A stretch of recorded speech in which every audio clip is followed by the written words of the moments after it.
আলহামদুলিল্লাহ রাব্বিল আলামিন ওয়াসসালাতু ওয়াসসালামু আলা আশরাফিল আম্বিয়া ওয়াল মুরসালিন নবিয়িনা মুহাম্মাদিন ওয়া আলা আলিহি ওয়া সাহবিহি আজমাইন আম্মা বাদ। আলহামদুলিল্লাহ, প্রথমেই আপনাদের শুকরগুজার হচ্ছি যারা দূর দূরান্ত থেকে এসেছেন আজকের দার্সে। আপনাদের এই আশাটা এটা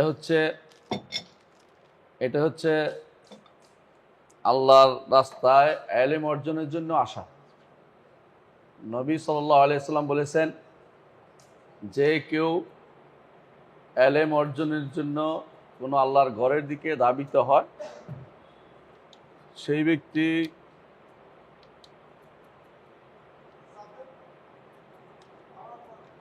সেই ব্যক্তি কাল মুজাহিদ ফি সাবিলিল্লাহ, আল্লাহর রাস্তায় জিহাদকারীর মতো।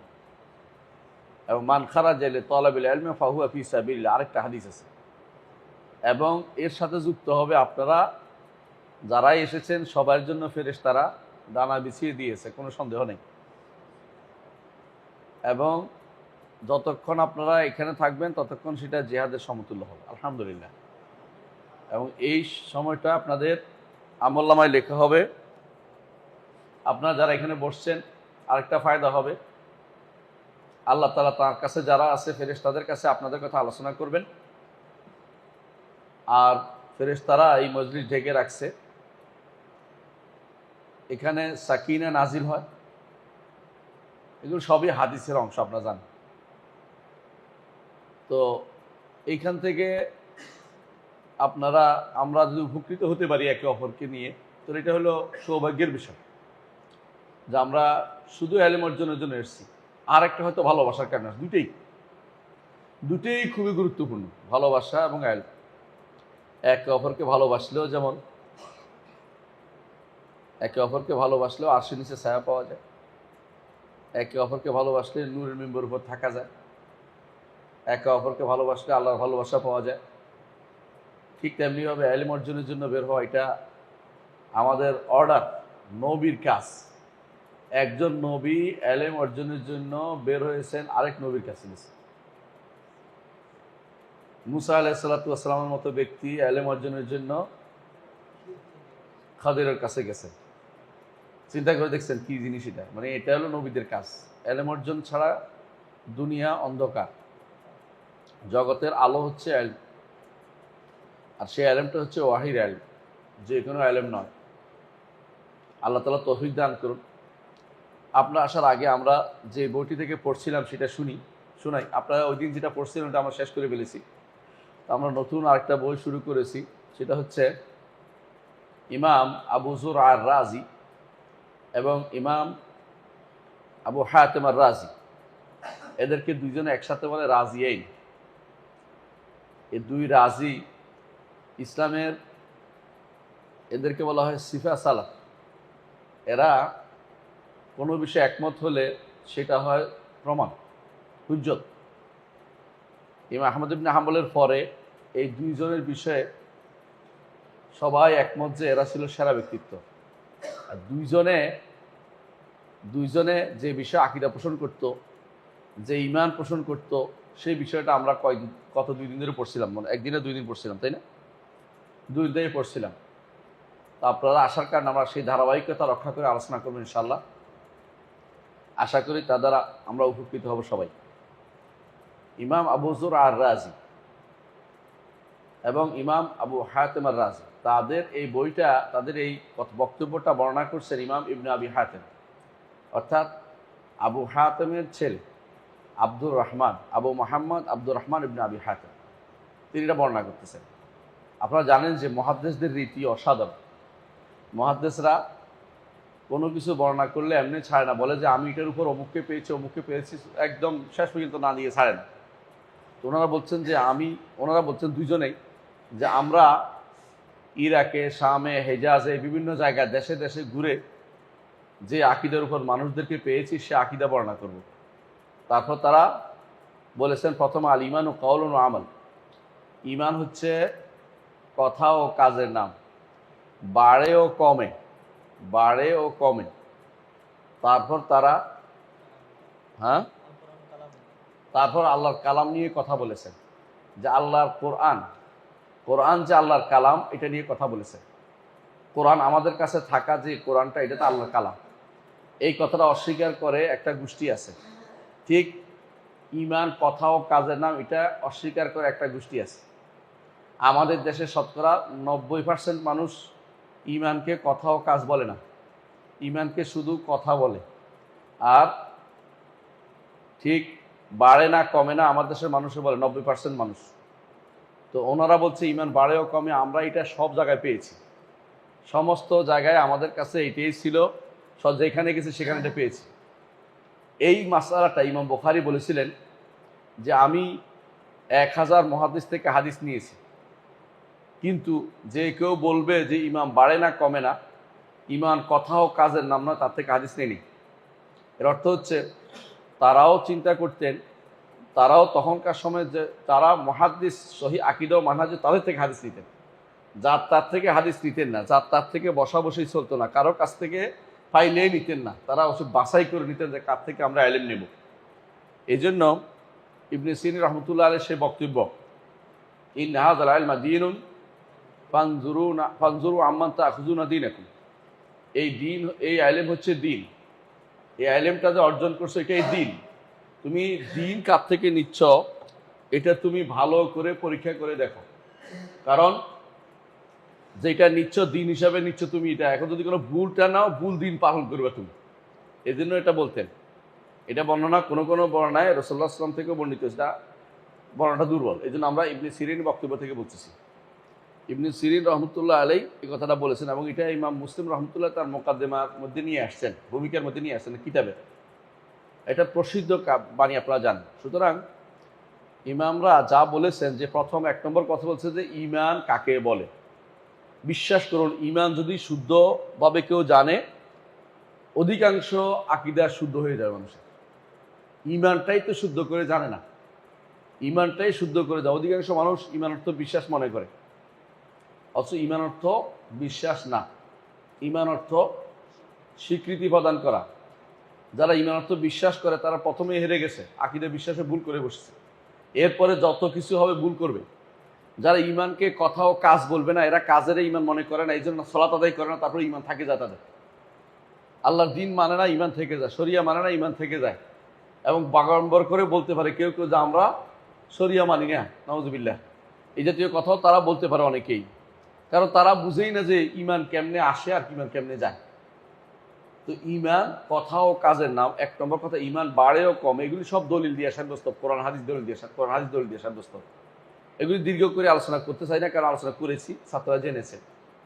দ্বিতীয় যে অংশটা আলোচনা হয়েছে এখানে, যে কোরআন আল্লাহর কালাম, আল্লাহর বাণী। তিনি বলছেন আল কোরআন কালামুল্লাহ, আল্লাহর বাণী, সর্বদিক থেকে আল্লাহর বাণী। মানে আপনি যেদিকেই পড়েন না কেন, যেভাবে পড়েন অথবা শোনেন, এটা আল্লাহর বাণী। শব্দ হোক, অর্থ হোক, কার বাণী? আল্লাহর বাণী। অথচ আমাদের দেশে যারা বেদাতি আছে, 90% বেদাতিদের মুখপাত্র যারা, ওরা 90% বেদাতিদের মুখপাত্র বলছি, সবাইকে বলিনি, মানুষকে বলিনি, বেদাতিদের মুখপাত্ররা বলে, তারা বই লেখে যে আমাদের কাছে থাকা কোরআন আল্লাহর বাণী নয়, নাউযুবিল্লাহ। তারা এটাকে মাখলুক মনে করে। ইমামরা বলে গেছেন, ওই ইমাম আবু হাতিম আর-রাজি এবং আবু যুর আর-রাজি, ওরা দুইজনেই বলতেছেন যে আল কোরআন কালামুল্লাহ গায়রু মাখলুক, আল্লাহর বাণী এবং সৃষ্ট না, মুনাজ্জাল, আল্লাহর পক্ষ থেকে নাজিল হয়েছে, এটা মুনাজ্জাল, কোরআন নাজিল হয়েছে। আর এরা বলে নাজিল হয় নাই। দুর্ভাগ্য। মানে ঈমান, ওরা বলে আল্লাহর বাণীর কোনো অক্ষর হয় না, আল্লাহর বাণীর কোনো আওয়াজ হয় না। এদের বইতে এগুলি লেখে আর এটা প্রচার করে, ওদের মাদ্রাসাগুলিতে পড়ায়। এদেশে এই মাদ্রাসাগুলির সংখ্যাই বেশি। কতটুকু বিভ্রান্তিতে আছে আপনি বুঝছেন, আল্লাহ কোরআন নিয়ে তাদের বিভ্রান্তি। ইমামরা সেই সময়ে দুইটা প্রথমে শুরু করেছেন, কেন দুইটাতে বিভ্রান্তি আছে। তারপর 3 নম্বর বিভ্রান্তি বিষয়ে উল্লেখ করেছেন যে কাদার, তাকদীরের মাসালাতে এখন পর্যন্ত আমি মনে করি 90 না 95% মানুষ, বা আরও বেশি হবে, যারা তাকদীরের মাসালাতে ভুল করে বসে আছে। তাকদীর শব্দের মূল অর্থ হচ্ছে নির্ধারণ, কোনো কিছুর পরিমাণ নির্ধারণ, যথাযথ নির্ধারণটাই হচ্ছে তাকদীর। ওয়াকানা আমরুল্লাহি কাদারাম মাকদুরা। এই তাকদীরের মাসালাতে ভুল করেছে, তাকদীরের মাসালাতে ভুল করেছে মুতাজিলারা, ভুল করেছে জাহমিয়ারা, ভুল করছে জাহমিয়ারা হলো জাবরিয়া, আর মুতাজিলা হচ্ছে কাদারিয়া। এদের মূল পূর্বসূরি ছিল এক গোষ্ঠী জাবারিয়া, এক গোষ্ঠী কাদারিয়া। তো জাবারিয়াদের কি সমস্যা ছিল? জাবারিয়ারা মনে করতো আমাদের শরীয়ত পালনের কোনো ক্ষমতা নাই, এটা একটা মিথ্যা কথা। আর কাদারিয়ারা মনে করতো আমরা সবই করতে পারি, কোনো কিছু আল্লাহ নির্ধারণ করে রাখেন না, নির্ধারণ করলেও আমাদের করব বলে লিখে রাখছে। এগুলি সব কাদারিদের কথা। তো একদিকে কাদারিরা বিভ্রান্ত, একদিকে জাবারিরা বিভ্রান্ত। এই জন্য কাদার খায়রুহু ওয়া শাররুহু, তাকদীরের ভালো মন্দ সবই নির্ধারিত। ভালো মন্দ আপনার দিক থেকে, আল্লাহর দিক থেকে কোনো মন্দ নেই। আল্লাহর নির্ধারণে কোনো মন্দ কিছু নেই। ভালো মন্দ সবই নির্ধারিত, আপনার দিক থেকে খারাপ লাগতেছে ওইটাও নির্ধারণ করা আছে। এই জন্য খারাপ পাইলে কি বলতে হয়? কাদ্দার আল্লাহ ওয়া মা শাআ ফাআল। আল্লাহ তাকদীরে রাখছেন বলে এটা হয়েছে, রাখছেন বলে হয়েছে, তিনি যা ইচ্ছা তা করেছেন, আমার কিছু বলার নাই। তো কি করতে হয়? যদি অসুখ হয়, বিপদ হয়, হ্যাঁ সমস্যা হয়, তখন কি বলতে হয়? এটা বলতে হয় যে আল্লাহ লিখছেন বলে হয়েছে। আর যদি কোনো গুনাহ হয় কি বলতে হয়? রব্বানা যালামনা আনফুসানা, যেমন আদম আলাইহিস সালাতু ওয়াস সালাম বলেছিলেন। এটা হচ্ছে আহলুস সুন্নাহ ওয়াল জামাতের তরিকা। আর যদি কোনো ইয়া হয়, নেক আমল হয়, তখন কি বলতে হয়? আলহামদুলিল্লাহ, আল্লাহর শুকরিয়া যে তিনি আমাকে এটা করার তৌফিক দিয়েছেন। নিজের উপরে ক্রেডিটটা নেয় না, নিজের ক্রেডিট নেয় না। ইমানদার মনে করে তার প্রতিটি কাজে এইভাবে চলে। ভালো কাজ হলে আল্লাহ করার তৌফিক দিয়েছেন, খারাপ কাজ হলে এমন কোনো কারণে সেটা হয়েছে আমি আল্লাহর কাছে তৌফিক চাইতে পারি নাই, এই জন্য আমি অন্যায় করে বসছি, এই জন্য তওবা ইস্তেগফার করি যে আমার চাওয়ার মধ্যে ভুল আছে, আমি আল্লাহর কাছে চেয়ে নিতে পারি নাই, আমি গুনার কাছে চলে গেছি, তওবা ইস্তেগফার করতে হয়। আর যদি বিপদ হয় তখন বলতে হয় কুল্লা ইউসিবানা ইল্লা মা কাতাবাল্লাহু লানা। আল্লাহ লিখছেন, হয়েছেন, সবই লিখছেন, আল্লাহ যা লিখছেন তা হয়েছে, বিপদটাও আল্লাহ লিখছেন, তবে এর মধ্যে কোনো কল্যাণ অবশ্যই রয়েছে, কোনো সন্দেহ নেই। এটা হচ্ছে তাকদীরের মাসালা। তিনটেই তিনি বলেছেন। এরপরে এই তিনটে আপনি একটু ভালো করে দেখেন, জগতের অধিকাংশ সমস্যা এখনো তিনটাতে রয়ে গেছে: ঈমান, কোরআন, কাদার। ঈমান, কোরআন, কাদার। 4 নম্বর মাসালা আজকে আমরা পড়ব, যে ব্যাপারে এর আগে একটু ছিল মনে হয় না, সাহাবায়ে কেরামের ব্যাপারে। সাহাবায়ে কেরামের ব্যাপারে একটি মাসালা এর আগে ছিল। কি ছিল এটা?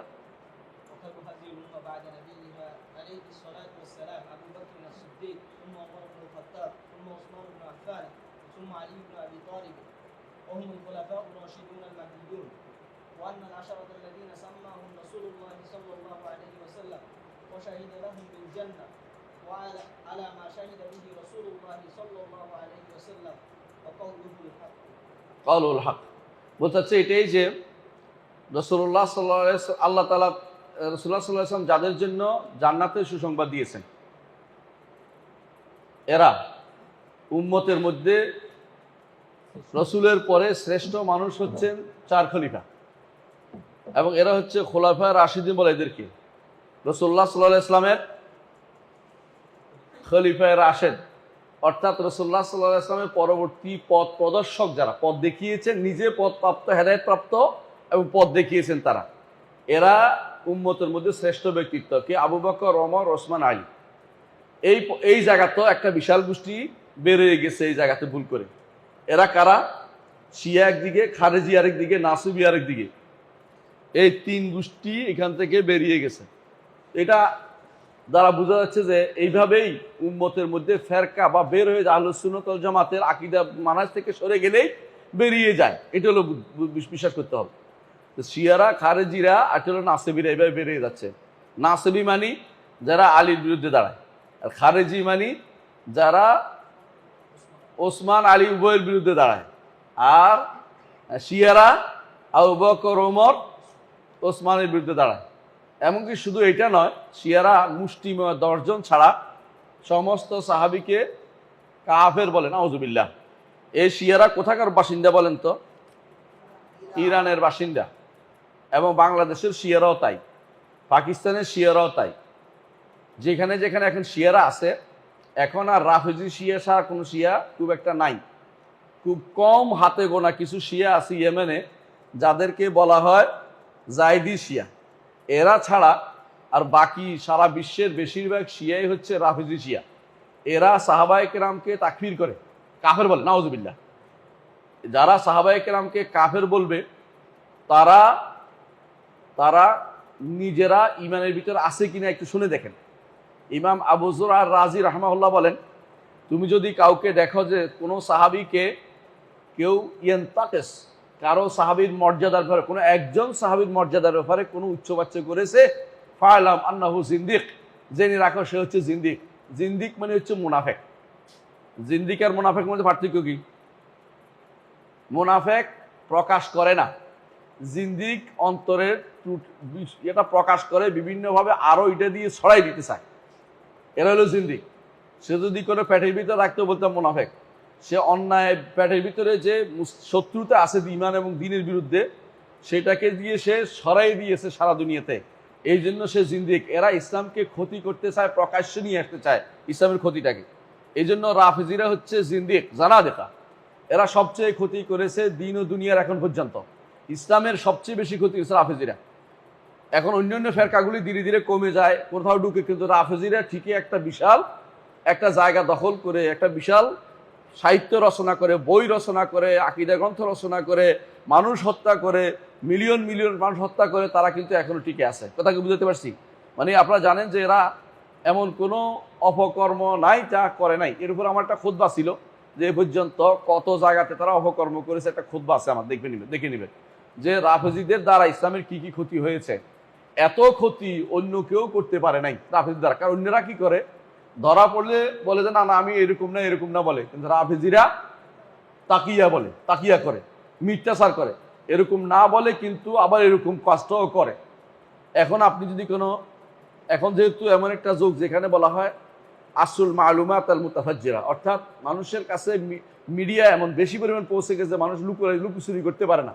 এই জন্য তাদের বক্তব্য এখন আপনি ফেসবুকে পাবেন, ইউটিউবে পাবেন, ইনস্টাগ্রামে পাবেন, বিভিন্ন জায়গাতে পাবেন। তারা কিভাবে অনবরত আয়েশা রাদিয়াল্লাহু আনহাকে অপকর্ম কথা, আউযুবিল্লাহ কথা বলতেছে, খারাপ কথা বলতেছে। অনুরূপভাবে আবু বকর ওমরকে গালি দিচ্ছে, কাফের বলতেছে। এমনকি কেউ ঈমান আনতে হলে তাদের ঈমান, তাহলে যতক্ষণ পর্যন্ত আবু বকর ওমরকে তাকফির না করে ঈমান আনা হয় না ওদের কাছে। বুঝলেন কথাটা? আপনি শুনে দেখবেন ওদের বক্তব্য কিভাবে ইউটিউবে আছে এখনো, কিভাবে তাদের কাছে ঈমান আনে। তাদের কাছে ঈমান মানে কারো ঈমান শুদ্ধ হওয়ার শর্ত হচ্ছে আহলুস সুন্নাত ওয়াল জামাত হতে পারবে না। এদের কাছে শত্রু কোনো ইহুদি নাসারা, তাদের শত্রু হচ্ছে মক্কা মদিনা। কথা বুঝেন? তারা মক্কা মদিনা তারা যে কোনো মূল্যে ধ্বংস করতে চায়। যেটা বলছিলাম যে এই আকীদা দেখেন, রাজিয়াইন ইমাম দুই রাজি, ইমাম আবু হাতেম রাজি এবং আবু যুর আর রাজি, এই দুই রাজি যে উল্লেখ করেছেন যে যেখানে তারা আকীদার মৌলিক বিষয়গুলো, সেখানে এটা একটা উল্লেখ করে 4 নম্বর উল্লেখ করেছেন না 5 নম্বর, 4 নম্বর উল্লেখ করেছেন যে উম্মতের মধ্যে শ্রেষ্ঠ ব্যক্তিত্ব হচ্ছে আবু বকর, ওমর, তারপর ওসমান, তারপর আলী। এরপর তিনি বলেছেন যে উম্মতের মধ্যে যাদের জন্য রসুল ঈমানের জান্নাতের সাক্ষ্য দিচ্ছে, আমরাও তাদের জন্য জান্নাতের সাক্ষ্য দিই। রসুল তাদের জন্য জান্নাতের সাক্ষী দিয়েছেন। এমনকি সাহাবায়ে কেরামের ব্যাপারে আল্লাহ নিজে সাক্ষ্য দিয়েছেন, আল্লাহ তাদের উপর সন্তুষ্ট। যাদের উপর আল্লাহ সন্তুষ্ট তারা কোথায় যাবে? জান্নাতে যাবে। কথা বুঝছেন তো? তো সাহাবায়ে কেরাম সব জান্নাতি, আর এদেরকেই তারা কাফের করে। আপনি কি মনে করেন? নাউজুবিল্লাহ। এরা 10 জন সর্বোচ্চ। আমি একজনের সাথে মসজিদ নববীতে ডেকে বললাম যে আমার কাছে কথা শুনো, আমি বললাম যে এই যে তোমরা বলো তো আবু বকর রাদিয়াল্লাহু আনহু, তো আবু বকর রাদিয়াল্লাহু আনহু বলছে, ওমর রাদিয়াল্লাহু আনহু, তাহলে মুআবিয়া রাদিয়াল্লাহু আনহু, আর কি বললাম মুআবিয়া রাদিয়াল্লাহু আনহু, এটা বলেছি, আর সে লানাতুল্লাহকে নাউজুবিল্লাহ দৌড় দিছে একটা। মানে আমি বললাম যে ধরো, এটাকে ধরতে পারে না, চলে গেছে। মানে সে এত ঘৃণা করে তারা সাহাবায়ে কেরামকে। আবু বকর ওমরকে যে তারা বলছে এটা হচ্ছে তাকিয়াতান বলছে, কিন্তু যখন মুআবিয়া রাদিয়াল্লাহু আনহুর কাছে আসছে তখন আর তার কি ছিল না, খেয়ে হারিয়ে ফেলছে, বলতে পারে নাই। বুঝলেন তো? সে গালিগালাজ করে দৌড়াইছে। এখনো আমাদের দেশে আপনি যদি কোনো কোরআন সুন্নাহর কথা বলেন, আপনাকে বলবে এজিদি। আর যারা শিয়া হয়ে আছে এরা নিজেরা বললে হুসাইনি। এই জাতীয় ভাগ করা হচ্ছে শিয়াদের কাজ। এটা হলো শিয়া, কোনো সন্দেহ নেই এরা শিয়া। কথা বুঝছেন তো? এরা যত ইয়া করে, ওরা কি করে মহরম আসলে ওদের দেখবেন যে সব কর্মকাণ্ড শুরু হয়ে যায়। আর ওরা যত শিয়া এবং আমি দেখলাম সুবহানাল্লাহ, শিয়া এবং সুফিবাদ দুটো একটা একটার এফিট ওফিট। আপনি দেখবেন শিয়া বলতেছে যে আমাদের আওতাদ আছে, আওতাদ মানে হলে কি প্যারেগ আছে, আমাদের কুতুব আছে। সুফি কি বলে আমাদের ওয়াতাদ আছে, আমাদের আওতাদ আছে, আমাদের কুতুব আছে, কোনো পার্থক্য নাই। এই জন্য একে অপরকে সহযোগিতা করে চলে। বাংলার মানুষ এখনো শিয়া, বেশিরভাগ শিয়া দ্বারা প্রভাবিত, কারণ তারা বেশিরভাগ সুফি দ্বারা প্রভাবিত এই জন্য। এবং তাদের মধ্যে শিয়াবাদের অনেক কিছু পাওয়া যায়। নামের ভিতরে আপনারা যদি কোনো এই মজলিসের ভিতরে খোঁজেন, হোসেন আর আলীর কোনো অভাব পাইবেন না। নামের শেষে হোসেন, নামের হোসেন আলী পাবেন। এর অর্থ হচ্ছে কেন? কারণ শিয়াবাদ দ্বারা আক্রান্ত।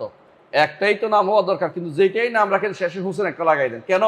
আপনি মনে করতেছেন কমপ্লিট হলো না তো, মানে শিয়াবাদ দিয়ে কমপ্লিট করতেছে।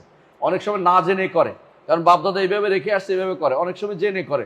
তো আমরা যেটা বলতে চাচ্ছি এটা হচ্ছে যে এই যে আকীদা উল্লেখ করেছেন ইমাম আবু হাতেম আর রাজি এবং ইমাম আবু যুরআ আর রাজি, যারা জগৎ শ্রেষ্ঠ আল্লামাদের অন্তর্ভুক্ত, তাদেরকে বলা হয়। এবং ইমামরা সাক্ষ্য দিয়ে বলছে যে এই হাদিস এই দুইজনে জানে না, সেগুলি হাদিস না। এত চমৎকার তারা বলছেন।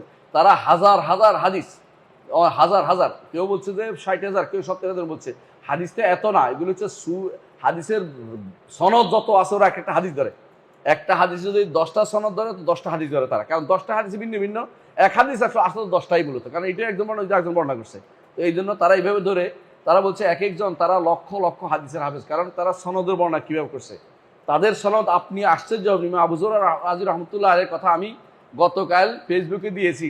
আমাদের শেখ আব্দুর রাজ্জাক আব্বাদ, নাম শুনেছেন, মসজিদ নবী দারজে তিনি, তা আব্দুল মোহসেন আব্বাদের ছেলে। তিনি একটা ঘটনা দিয়েছেন, আমি না বলে পারি না কালকে ঘটনাটা, তবে আমি পুরোটা অনুবাদ করি নাই। অনুবাদ করার মানে সময় পাই নাই, শুধু আমি অর্ধেক অনুবাদ করে বাকিটা আমি ইয়াটা দিয়েছি, এই সোর্সটা দিয়ে দিয়েছি, কিন্তু মূল অর্থাৎ ভিডিওটা দিয়ে দিয়েছি, কিন্তু রিলটা দিয়েছি, কিন্তু বলি নেই। ঘটনাটা আমি বলি, আপনি শুনেন। ইমাম আবু যুরআ আর রাজি এমন এক ব্যক্তিত্ব, যিনি মৃত্যুর সময়, আবু হাতেম তখন জীবিত ছিল, আবু যুরআ যখন মারা যাচ্ছে, বুঝছেন তো।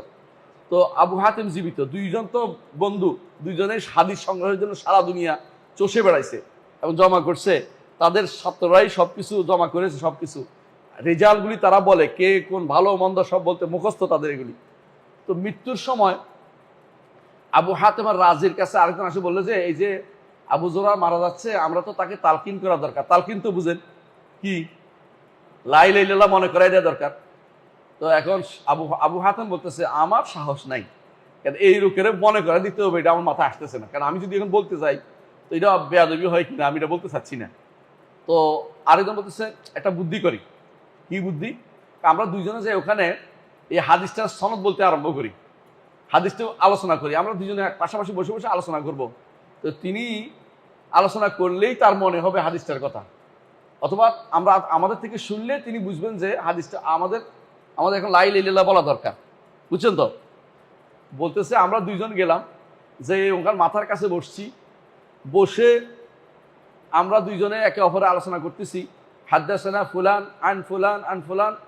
আল্লাহর কি আশ্চর্য কথা, এত দুনিয়ার হাফেজ আমরা, এখানে যখন 3টা ব্যক্তি বলার পরে আমরা আটকে গেছি। ও আটকে গেছে, ও বলতে পারে না আর, কারণ অবস্থা কেন জানি আটকে গেছে, আমি বলতে পারছি না। এরপরে আমি বললাম তাহলে আমার কাছ থেকে শোনো হাদিসটা। হাদিস উনি বলে, আমি এবার শুরু করছি সনদটা বলার জন্য। আমি আমার সনদ দিয়ে 3 জন পরে যাই, আমি আর বলতে পারি না, আটকে গেছি। আবু যুরআ ওই সময় তার একেবারে মৃত্যুর সময় যাচ্ছে, ওই সময় তিনি বলতেছেন যে হ্যাঁ আমি জানি, শোনো, মৃত্যুর সময় বলতেছে হাদ্দাসানি মুহাম্মদ ইবনে বাশশার, যাকে আমরা বুন্দার বলি, ক্বালা হাদ্দাসানি ফুলান, শুরু করছে উনি। শুরু করে হাদিসটা বলছে যে মান কানা আখিরু কালামিহি, যার সর্বশেষ কালাম হবে লা ইলাহা ইল্লাল্লাহ, এই কথা বলছে মরে গেছে। মানে বুঝছেন তো, তার সর্বশেষ কালাম কি হয়েছে? লা ইলাহা ইল্লাল্লাহ হয়ে গেছে, কথা মরে গেছে, বুঝছেন তো। তিনি কিন্তু হাদিসটা বর্ণনা করতে চাইছেন, কিন্তু আল্লাহর ইচ্ছা যে লা ইলাহা ইল্লাল্লাহর উপর তার মৃত্যু দিয়ে দিবেন। এটা হচ্ছে ইমাম আবু যুরআ আর রাজি। কেমন ব্যক্তিত্ব এটা বোঝার জন্য আমি ঘটনাটা বললাম। এটা উল্লেখ করেছেন আমাদের শেখেরা, হাদিস বর্ণনা আছে বিভিন্ন জায়গাতে, শাখ উল্লেখ করেছেন, আমি সেটা উল্লেখ না করে পারলাম না। এরকম ব্যক্তিত্ব তারা বুঝাই দিচ্ছে আমাদেরকে যে আকীদার বিষয়টা কেমন গুরুত্ব পাবে। এই জন্য যারা আজ এই শিয়াদের সাথে, খারেজিদের সাথে, এই জাবারিদের সাথে, কাদারিদের সাথে, এবং যারা এই আশারি মাতুরিদের সাথে যারা কোরআনকে মাখলুক বলে এরকম লোকদের সাথে, মুতাজিলাদের সাথে, যারা ইমানের অর্থ শুদ্ধ করে না, ইমান নিয়ে যাদের বিভ্রান্তি আছে, এদের সাথে বন্ধুত্বপূর্ণ সম্পর্ক নিয়ে বসে আছেন। আমি মনে করি কিছু বলার নাই আমাদের। আপনি কাদের অনুসরণ করেন আপনি দেখেন, আপনি কাদের অনুসরণ করেন আপনি দেখেন। হ্যাঁ, এই জন্য সবসময় চিন্তা করবেন আপনি কার অনুসরণ করতেছেন, একটু খুঁজে দেখবেন। কারণ আপনি যার অনুসরণ করতে চলেছেন সেটা কি আসলেই এই কাফেলা কি মক্কার কাফেলা, এই কাফেলা কি মদিনার কাফেলা, নাকি এই কাফেলা অন্য কোনো দেশ থেকে আসছে, অন্য কোনো দেশের কাফেলা এসে পৌঁছেছে, সেটা আপনার জানা দরকার আছে। আফারসুন তাহতা রিজলিকাম হেমারু, তোমার গায়ের নিচে তোমার বাহনটা কি ঘোড়া না গাধা, এটা তোমার দেখার দরকার রয়েছে। বুঝে আসছে কথাটা? আফারসুন তাহতা রিজলিকাম হেমারু, এটা কি ঘোড়া না গাধা, কার উপরে চড়ছো তুমি? এই বিদ্যা, কোন বিদ্যা তুমি অনুসরণ করছো? যাদেরকে তুমি বন্ধু হিসেবে নিয়েছো এরা তো আকিদার, বিশুদ্ধ আকিদার কেউ না। বিশুদ্ধ আকিদার কথা পড়তে হলে আবু হাতেমের রাজির গ্রন্থ পড়তে হবে তোমাকে, তার বক্তব্য শুনতে হবে তোমাকে। এইটা তো আমরা জানলাম যে আবু হাতেমের রাজি এই কথাটা বলেছেন, বুঝছেন তো? আজকে আমরা এর পরের অংশ পড়বো, এর প্রত্যেকটার সাথে কি জড়িত, আকিদার বড় বড় চ্যাপ্টার জড়িত। তো আমরা প্রথম অংশটাই পড়ি, বরং এরপর ওয়াত্তারা আহম বলেন। والترحم على جميع أصحاب محمد صلى الله عليه وسلم والكف عما شجر بينهم। তাই এক নম্বর দুইটা জিনিস আসছে এখানে। এক নম্বর হচ্ছে আত-তারাহুম আলা জামি আসহাবি মুহাম্মাদিন সাল্লাল্লাহু আলাইহি ওয়াসাল্লাম, মুহাম্মদুর রাসূলুল্লাহ সাল্লাল্লাহু আলাইহি ওয়াসাল্লামের যত সাহাবী আছে সবার জন্য রহমতের দোয়া করতে হবে। আমরা রহমত এবং রাদিয়াল্লাহু আনহু বলি। আমার উস্তাদ শেখ আব্দুল মুহসিন আব্বাদ বলতেন রাদিয়াল্লাহু আনহুম ওয়া আরদাহুম, আল্লাহ তাদের উপরে সন্তুষ্ট হন, আমিও তাদের উপর সন্তুষ্ট। আপনিও এভাবে বলবেন রাদিয়াল্লাহু আনহুম ওয়া আরদাহুম। একজন হলে বলেন রাদিয়াল্লাহু আনহু আরদাহুম, আমিও সন্তুষ্ট। কারণ আপনি সন্তুষ্ট হওয়া দরকার, তারা আল্লাহ জিনের উপর সন্তুষ্ট, আমিও তাদের উপর সন্তুষ্ট, এরকম হওয়া দরকার। যদি কোনো একজন সাহাবীর ব্যাপারে, নাউজুবিল্লাহ, একজন সাহাবীর ব্যাপারে যদি কেউ মনে করে তার ব্যাপারে তার কোনো বিদ্বেষ থাকে, একবারে সামান্যতর বিদ্বেষ থাকে, তাহলে সে ব্যক্তি আলা খাতার, সে ব্যক্তি জিন্দিক, সে ব্যক্তি, এই যে আমরা আবু যর রাজির বক্তব্য বলেছি আপনাদেরকে, জিন্দিক, সে ব্যক্তি মুনাফেক টাইপের লোক। এই জন্য আপনি আশ্চর্য হবেন আবু লুলু আল মাজুসিকে ইরানিরা কি করে, তার জন্য একটা বিশাল বানাইছে, সেন্টার বানাইছে আবু লুলু আল মাজুসি। বাবা সুজাউদ্দিন নাম দিছে, দিনের বাহাদুর, বীর বাহাদুর, বুঝছেন তো? বীর বাহাদুর নাম দিছে। বীর বুঝেন না? আপনাদের দেশে বীর, বহু রকমের বীর আছে না? হ্যাঁ, পীর না বীর, এরকম বীর বাহাদুর নাম দিছে ইরানিরা কাকে? আবু লুলু আল মাজুসি। কেন? তিনি ওমর রাদিয়াল্লাহু আনহুকে আঘাত করেছেন, এই জন্য ছুরিকে আঘাত করেছেন এই জন্য। কত বড় ভয়াবহ চিন্তা করতে পারেন। তার নামে, এটা আপনি ফেসবুকে পাবেন খুঁজলে, যে ছবিটা এখন স্পষ্ট আছে তেহরানে, যে ওনার নামে একটা সেন্টার করছে তারা, ওর নামে, ওই আবু লুলু আল মাজুসি ওর নামে। কারণ সে ওমর রাদিয়াল্লাহু আনহুকে আঘাত করেছে এই জন্য। মানে কতটুকু হিংসা থাকলে আল্লাহ রাসূলের সাহাবীর বিরুদ্ধে, যে আল্লাহ সাহাবীকে উম্মতের মধ্যে দ্বিতীয় মহান ব্যক্তিত্বকে হত্যা করেছে, শহীদ করেছে, ওই ব্যক্তির জন্য, ওই ব্যক্তির নামে তারা কি সেন্টার তৈরি করতে পারে? আপনি কি বুঝেন? আমরা আবু বকর সিদ্দিক রাদিয়াল্লাহু আনহু সেন্টার কেন তৈরি করেছি? আমরা ভালোবাসি বলেই তো। যাকে ভালোবাসে মানুষ তার নামটাই বেশি নেয়। আর এরা ভালোবাসছে আবু লুলু আল মাজুসিরে, আর তারে দিয়া তারা সেন্টার তৈরি করেছে। বুঝে দেখেন কতটুকু ভয়ানক তাদের কাজ। এরা আবু বকর ওমরের নামে বাথরুমে নামগুলি লেখে, আপনার ছবি দেখবেন ফেসবুকে আছে, একেবারে বাস্তব। বাথরুমের মধ্যে নাম লেখে আবু বকর ওমর, এরপরে হাঁটতে থাকে, এর হাঁটার জন্য দেখে। এরা রাস্তার মধ্যে আবু বকর ওমর নাম লেখে, এরপরে এটার মধ্যে হাঁটাহাঁটি করে, এটার নামের উপর দিয়া। এরা ছাগল একটা কিনে, আবু বকর নাম দিয়ে ওমর একটা কিনে, ওমর নাম দিয়ে একটা ছাগল কিনে, এদের পিঠে পিঠে মারে, আর মনে করে যে তারা জিঘাংসা চরিতার্থ করছে, তারা এটা করে। এরকম মানুষ যারা, তারা কি তারাহুম করবে সাহাবীদের জন্য? তারাহুম করবে? করে না। সাহাবীদের জন্য তারাহুম যখন করে না, সাহাবীদেরকে তাকফির মনে করে, উম্মতের কোনো হাদিস তারা নেয় না, বুঝছেন তো? আমাদের বুখারী, মুসলিম, আবু দাউদ, তিরমিজি, নাসাই, ইবনে মাজাহ কোনো হাদিস তারা নেয় না। কেন নেয় না? কারণ হাদিসগুলি কাদের থেকে বর্ণিত? সাহাবায়ে কেরাম থেকে বর্ণিত। আর তারা তো সাহাবায়ে কেরামকে মুসলিমই মনে করে না। এই জন্য তাদের কিতাবে কোথাও কোনো সাহাবী থেকে হাদিস বর্ণিত হয় না। তাদের কিতাবে বর্ণিত হয় কার থেকে? কল আবু আব্দুল্লাহ আলাইহিস সালাম। আবু আব্দুল্লাহ বলছে। আবু আব্দুল্লাহ কে? জাফর সাদেক বলছে। এই কথা তার পর্যন্ত পৌঁছায় দিলে চলে। এরপরে যে শয়তান দ্বারা হচ্ছে, এটা কি শুদ্ধ কিনা এই চিন্তার দরকার নাই। যে কেউ কয়ে দিল কল আবু আব্দুল্লাহ আলাইহিস সালাম, এটাই তাদের কাছে গ্রহণযোগ্য হয়ে যায়, নাউজুবিল্লাহ। এরা সাহাবায়ে কেরামকে কোনোভাবেই দেখতে পারে না। এমনকি একজনকে আমি ডেকে এনে বললাম যে তোমরা সাহাবায়ে কেরাম দেখতে পারো না কেন? মসজিদ নববীতে কথা বলতেছি আমি নিজে, অন্য কারো কথা বলছি না। তখন তারা বলতেছে যে আমাদের নিকট, একজন বলেই ফেলছে, আমাদের নিকট 10 জন ছাড়া বাকি সব সাহাবী মুরতাদ হয়ে গেছে, নাউযুবিল্লাহ। ওরা দলিল দেয়, আল্লাহ কোরআনে বলছে আফাই ওমা মুহাম্মাদুন ইল্লা রাসূলুন আফাইম্মা তাও কুতরান কালাবতুম আলা আকাবিকুম কয়রা পিছনে চলে গেছে, নাউযুবিল্লাহ। অথচ এটা হচ্ছে রসুলের যুগে, রাসূলুল্লাহ সাল্লাল্লাহু আলাইহি ওয়াসাল্লাম যখন ওহুদের ঘটনা, এটা ওহুদের যুদ্ধে যখন বলা হলো যে রসুল দুনিয়া থেকে চলে গেছেন, সাহাবায়ে কেরামের মন ক্ষুণ্ণ হয়ে গেল, খারাপ লাগলো।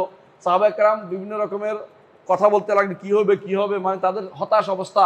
এর মানুষ এটা হয়, প্রিয় মানুষ হারাতে যাচ্ছে মনে করে। আল্লাহ আয়াত নাযিল করে বললেন যে রসুল যদি চলে যায় তাহলে কি ফিরে যাবে? কখনো তোমরা এটা করবে না, এটাই তো কথা। কিন্তু ওরা মনে করছে এটা দিয়ে সালাকি করে বলতেছে যে রসুলের সাহাবীরা নাউযুবিল্লাহ তারা ফিরে গেছে কুকুরের দিকে, এই কথা বলে তাদেরকে তাকফির করে তারা। এই ব্যাপারে তাদের কোনো সন্দেহ নাই, আপনারা সন্দেহ করতে পারেন। অনেকে আছে ওদের ব্যাপারে সুধারণা রাখেন। ভাই, আপনি সুধারণা রাখেন, শয়তানের উপর সুধারণা রাখলে পারা যায় না, কারণ শয়তান আপনার শত্রু। আপনি সুধারণা রাখবেন এমন ব্যক্তির উপরে যে খারাপ কিছু প্রকাশ করে নাই। কথা বুঝছেন কিনা? ইমানদার দায়িত্ব হচ্ছে ইমানদার ভাইয়ের উপরে সুধারণা রাখবে। কিন্তু যার কিতাবে, যার বক্তব্যে, যার গ্রন্থে, যার কাছে শুধু খারাপে আপনি পাইছেন, তার সম্পর্কে সুধারণা রাখাটা অন্যায়, মানে এটা গুনাহ। বরং এইটা বরং সাহাবায়ে কেরামের উপর দিয়ে উল্টা আপনি তাদেরকেই অপবাদ দেয়া, তাদেরকে খারাপ জানা। আপনি বুঝতে পারছেন কথাটা? অর্থাৎ কোনোভাবেই আপনি এদের সম্পর্কে সুধারণা রাখা আপনার জন্য বৈধতা নেই, কারণ তাদের কি ধারণা এটা বলে দিয়েছে। ফেসবুকে বা ইউটিউবে 3জন ব্যক্তি আছে, আশরাফ গরিব একজন আছে, রামি ঈসা আছে, আর একজন হাশেম হিন্দাউই আছে। এরা 3জন সবসময় খুলে বসে রয়েছে যে কোনো শিয়া যদি বক্তব্য দেয় উত্তর দিবে। তো ওরা দিয়েই প্রথমেই অনেকক্ষণ গালিগালাজ করে বন্ধ করে দেয়, অনেকক্ষণ আবু বকর ওমরকে গালিগালাজ করে, আয়েশা রাদিয়াল্লাহু আনহা উল্টাপাল্টা করে বন্ধ করে দেয়। আর মাঝে মধ্যেই তারা বলতে আরম্ভ করে এইটার কি জবাব, তোরা তো চালাক, উত্তর দিতে বাইরে চালাক বুদ্ধি আছে, উত্তর দেয় সুন্দর করে। কিন্তু বেশিরভাগ সময় আপনি শুনে দেখবেন, যদি আপনি আরবি জানেন আপনি সহ্য করতে পারবেন, এত ভয়ানক ধরনের তারা কি করে, অপব্যাখ্যা তৈরি করে। কোরআন হাদিসের অপব্যাখ্যা কারে কয়, সব রকমের অপব্যাখ্যা তারা তৈরি করে। কেন? এই ব্যাখ্যা তারা করে নাই, তারা এগুলি বর্ণনা করে, তাদের ইমামরা করছে, এই জন্য সেগুলি থেকে বর্ণনা করে। এর মাধ্যমে তারা সাহাবায়ে কেরামের প্রতি বিদ্বেষ তৈরি করে, এই সাহাবায়ে কেরামের প্রতি যারা বিদ্বেষ তৈরি করে তারা কোনোদিন কি হইতে পারে না, সহিহ আকীদা হইতে পারে না। কথা বুঝছেন? এদের মধ্যে কেউ আপনি হয়তো মনে করছেন শিয়ারা করে, আমাদের দেশের একটা গোষ্ঠী আছে যারা সাহাবায়ে কেরাম নিয়ে উচ্চবাচ্য করে। তারা বই লিখেছে, তাদের বই অনুবাদ হয়েছে, তাদের বই কারো কাছে পাঠ্যও আছে, এবং তারা সেই বই থেকে প্রতিরোধও করে। আশ্চর্য হইতে হয়। তাই এই বই ভুল নাই বলতে চায়, এরকম ব্যক্তিত্ব আমাদের দেশে আছে। এরকম অনেক মানুষ আছে এই দেশেই তারা বিভিন্ন দলের ভিতরে ঢুকে আছে। এই বিভ্রান্তিগুলো এই দেশের মানুষের ভিতরে প্রচুর পরিমাণে আছে। আপনি আশ্চর্য হবেন। আমি একবার একজনের কাছে বলছিলাম যে মুআবিয়া রাদিয়াল্লাহু আনহু, আবু সুফিয়ান রাদিয়াল্লাহু আনহুমা, এদের দুইজনের সম্মান প্রশংসা করছিলাম যে এরা দুইজন এমন কাজ করেছেন উম্মতের খেদমত যা বলার বাইরে। আবু সুফিয়ান রাদিয়াল্লাহু আনহু কুফুর অবস্থা যেটা করেছেন এটা আলোচনার বিষয় না। নিয়ম হচ্ছে এটা, সাহাবায়ে কেরামের মধ্যে কেউ যদি ঈমান এনে ফেলে দ্বিতীয় কুফুরের বিষয়টা আলোচনা হবে না, এটাই নিয়ম। কারণ হচ্ছে তারা তো তওবা করেছেন, আর রাসূল বলেছেন আত-তাইবু মিনাজ যামবি কামান লা যামবা লাহু। একজন মানুষ যখন গুনাহ থেকে তওবা করে তার কোনো গুনাহ নাই, এটাই বলছে। ওইটা আলোচনা করা যাবে না। এই জন্য আমরা বলি যে তিনি যখন ইয়ারমুকের যুদ্ধে আবু সুফিয়ান রাদিয়াল্লাহু আনহু তিনি বলছেন যে কোন জায়গায় সবচেয়ে বেশি যুদ্ধ হয় সেই জায়গায় আমাকে দাঁড় করিয়ে দাও, আমি ইসলামের বিরুদ্ধে যতটুকু করছি ইসলামের পক্ষে অতটুকু করতে চাই। সবচেয়ে বেশি যুদ্ধ করেছেন ইয়ারমুকের যুদ্ধে তিনি, এবং তার চোখ হারিয়েছেন, তারপরও তিনি যুদ্ধ করেছেন। তিনি হচ্ছেন আবু সুফিয়ান রাদিয়াল্লাহু আনহু, তিনি হচ্ছেন রাসূলুল্লাহ সাল্লাল্লাহু আলাইহি ওয়াসাল্লামের শ্বশুর, তিনি হচ্ছেন উম্মু হাবিবা রাদিয়াল্লাহু আনহা আমাদের মা এর বাবা, তিনি উম্মতের মক্কা উপত্যকার ইমাম, জাহিলিদের যুগের ইমাম যেমন ইসলামের মধ্যে ইমাম। কারণ আপনারা জানেন এটা সত্য কথা যে কোরাইশের লিডিংটা সবসময় বনি উমাইয়ারা দিছে। শুধুমাত্র কোরাইশের, আপনারা জানেন যে লিডিংটা বনি উমাইয়া কেন দিছে বলেন, কোরাইশের মধ্যে যখন ভাগাভাগি হয় কর্মের, তখন রাসূলুল্লাহ সাল্লাল্লাহু আলাইহি ওয়াসাল্লাম বংশে পড়েছে পানি খাওয়ানো, বনি হাশিমের উপরে পানি খাওয়ানো এবং অন্যান্য কাজগুলো। কিন্তু বড় কাজটা যেটা বলে ব্যবসা করে মানুষকে আনে কি মক্কাতে মানুষদেরকে দেখাশোনার দায়িত্ব পুরোটাই কার উপর পড়ছিল? আবু সুফিয়ান রাদিয়াল্লাহু আনহুর উপর পড়েছে। তখনকার সময় তারা তো ঈমান আনে না, তখন বুঝছে। কারণ বনী উমাইয়ারা তখন সাহসী মেজাজের ছিল, তারা কাজ করতে পারত। তারা যতদিন ইসলাম গ্রহণ করে না ততদিন মুসলিমরা অত্যন্ত বিভ্রান্ত অবস্থায় ছিল, কষ্টকর অবস্থায় ছিল, মানে কষ্টকর অবস্থা, বিব্রত অবস্থায় ছিল। কিন্তু যখন ইসলাম গ্রহণ করেছে তখন ইসলামের শক্তি বেড়ে গেছে। এবং দেখেন মুআবিয়া রাদিয়াল্লাহু আনহু 20 বছর তিনি সিরিয়ার আমির হিসাবে ছিলেন, আর 20 বছর খলিফা হিসাবে ছিলেন, এবং তার উপরে উম্মতে মুসলিমা সবাই একমত হয়ে গিয়েছিল পরের 20 বছরে খলিফা হিসাবে। তারপরেও তারা তাকে খলিফা মানতে রাজি নেই। এর অর্থ হচ্ছে আপনি চিন্তা করেন কতটুকু বিভ্রান্তি নিয়ে তারা বসে আছে। শিয়ারা এরা কোনোভাবে ওনার খলিফা মানতে রাজি নেই। এই জন্য তারা বিভিন্ন কথা বলে তার সম্পর্কে। অথচ বনী উমাইয়াদের সময় ইসলামের যে প্রচার প্রসার হয়েছে আর কোনো সময় সেটা হয় নাই। বনী উমাইয়াদের আজান একদিকে কোথায়? একদিকে স্পেনে, একদিকে চীনে, একদিকে মধ্য এশিয়া। আপনি কোন দিকে খুঁজবেন এই আজান পরবর্তী খুব কমেই এত বেশি হয়েছে, অল্প অল্প গেছে, কিন্তু এক ডাকে যতটুকু গেছে সবটা বনী উমাইয়াদের সময় গেছে। এবং সেটা ছিল মুআবিয়া রাদিয়াল্লাহু আনহু তিনি যে কাজ করেছেন, প্রশংসিত কাজগুলি করেছেন সে সময়। তিনি অস্তুরুল বাহারি করেছেন, সামুদ্রিক যে কি বলে এটাকে, নৌবাহিনী করেছেন, এটা বাহিনী করেছেন, সামুদ্রিক বাহিনী, যার কারণে আর ওরা কেউ আক্রমণ করতে সাহস করে না খ্রিস্টানরা। এবং এইভাবেই মুসলিমদের কাজ তিনি খেদমত করেছেন। অথচ এরা এর বিরুদ্ধে নেমে যায়। একজন সাহাবীর বিরুদ্ধে যারা কথা বলে তারাও বিভ্রান্ত, তারাও জিন্দিক। অথচ ওনার বিরুদ্ধে অভিযোগ দেওয়ার ক্ষেত্রে বাংলা ভাষায় রচিত অনেক বই আছে, আপনারা জানেন। এগুলির মধ্যে উল্টাপাল্টা অভিযোগ দিয়ে বলেছে। এরা কোত্থেকে নিছে? শিয়াদের থেকে নিছে। কারণ উমাইয়া যুগের ইতিহাস কারা লিখছে? আব্বাসী যুগ লিখছে। আপনারা বুঝেন না কথাটা? আর নিয়ম হচ্ছে আগেকার সরকারের বদনামি পরের সরকারে বালা করে করে, এটা সাধারণ নিয়ম। এই জন্য উমাইয়া যুগের ইতিহাসটা যখন আব্বাসী যুগে লেখা হয়েছে তখন এরা শিয়া ছিল বেশিরভাগ, বালাজুরি শিয়া, ওয়াকিদি শিয়া, বুঝছেন তো?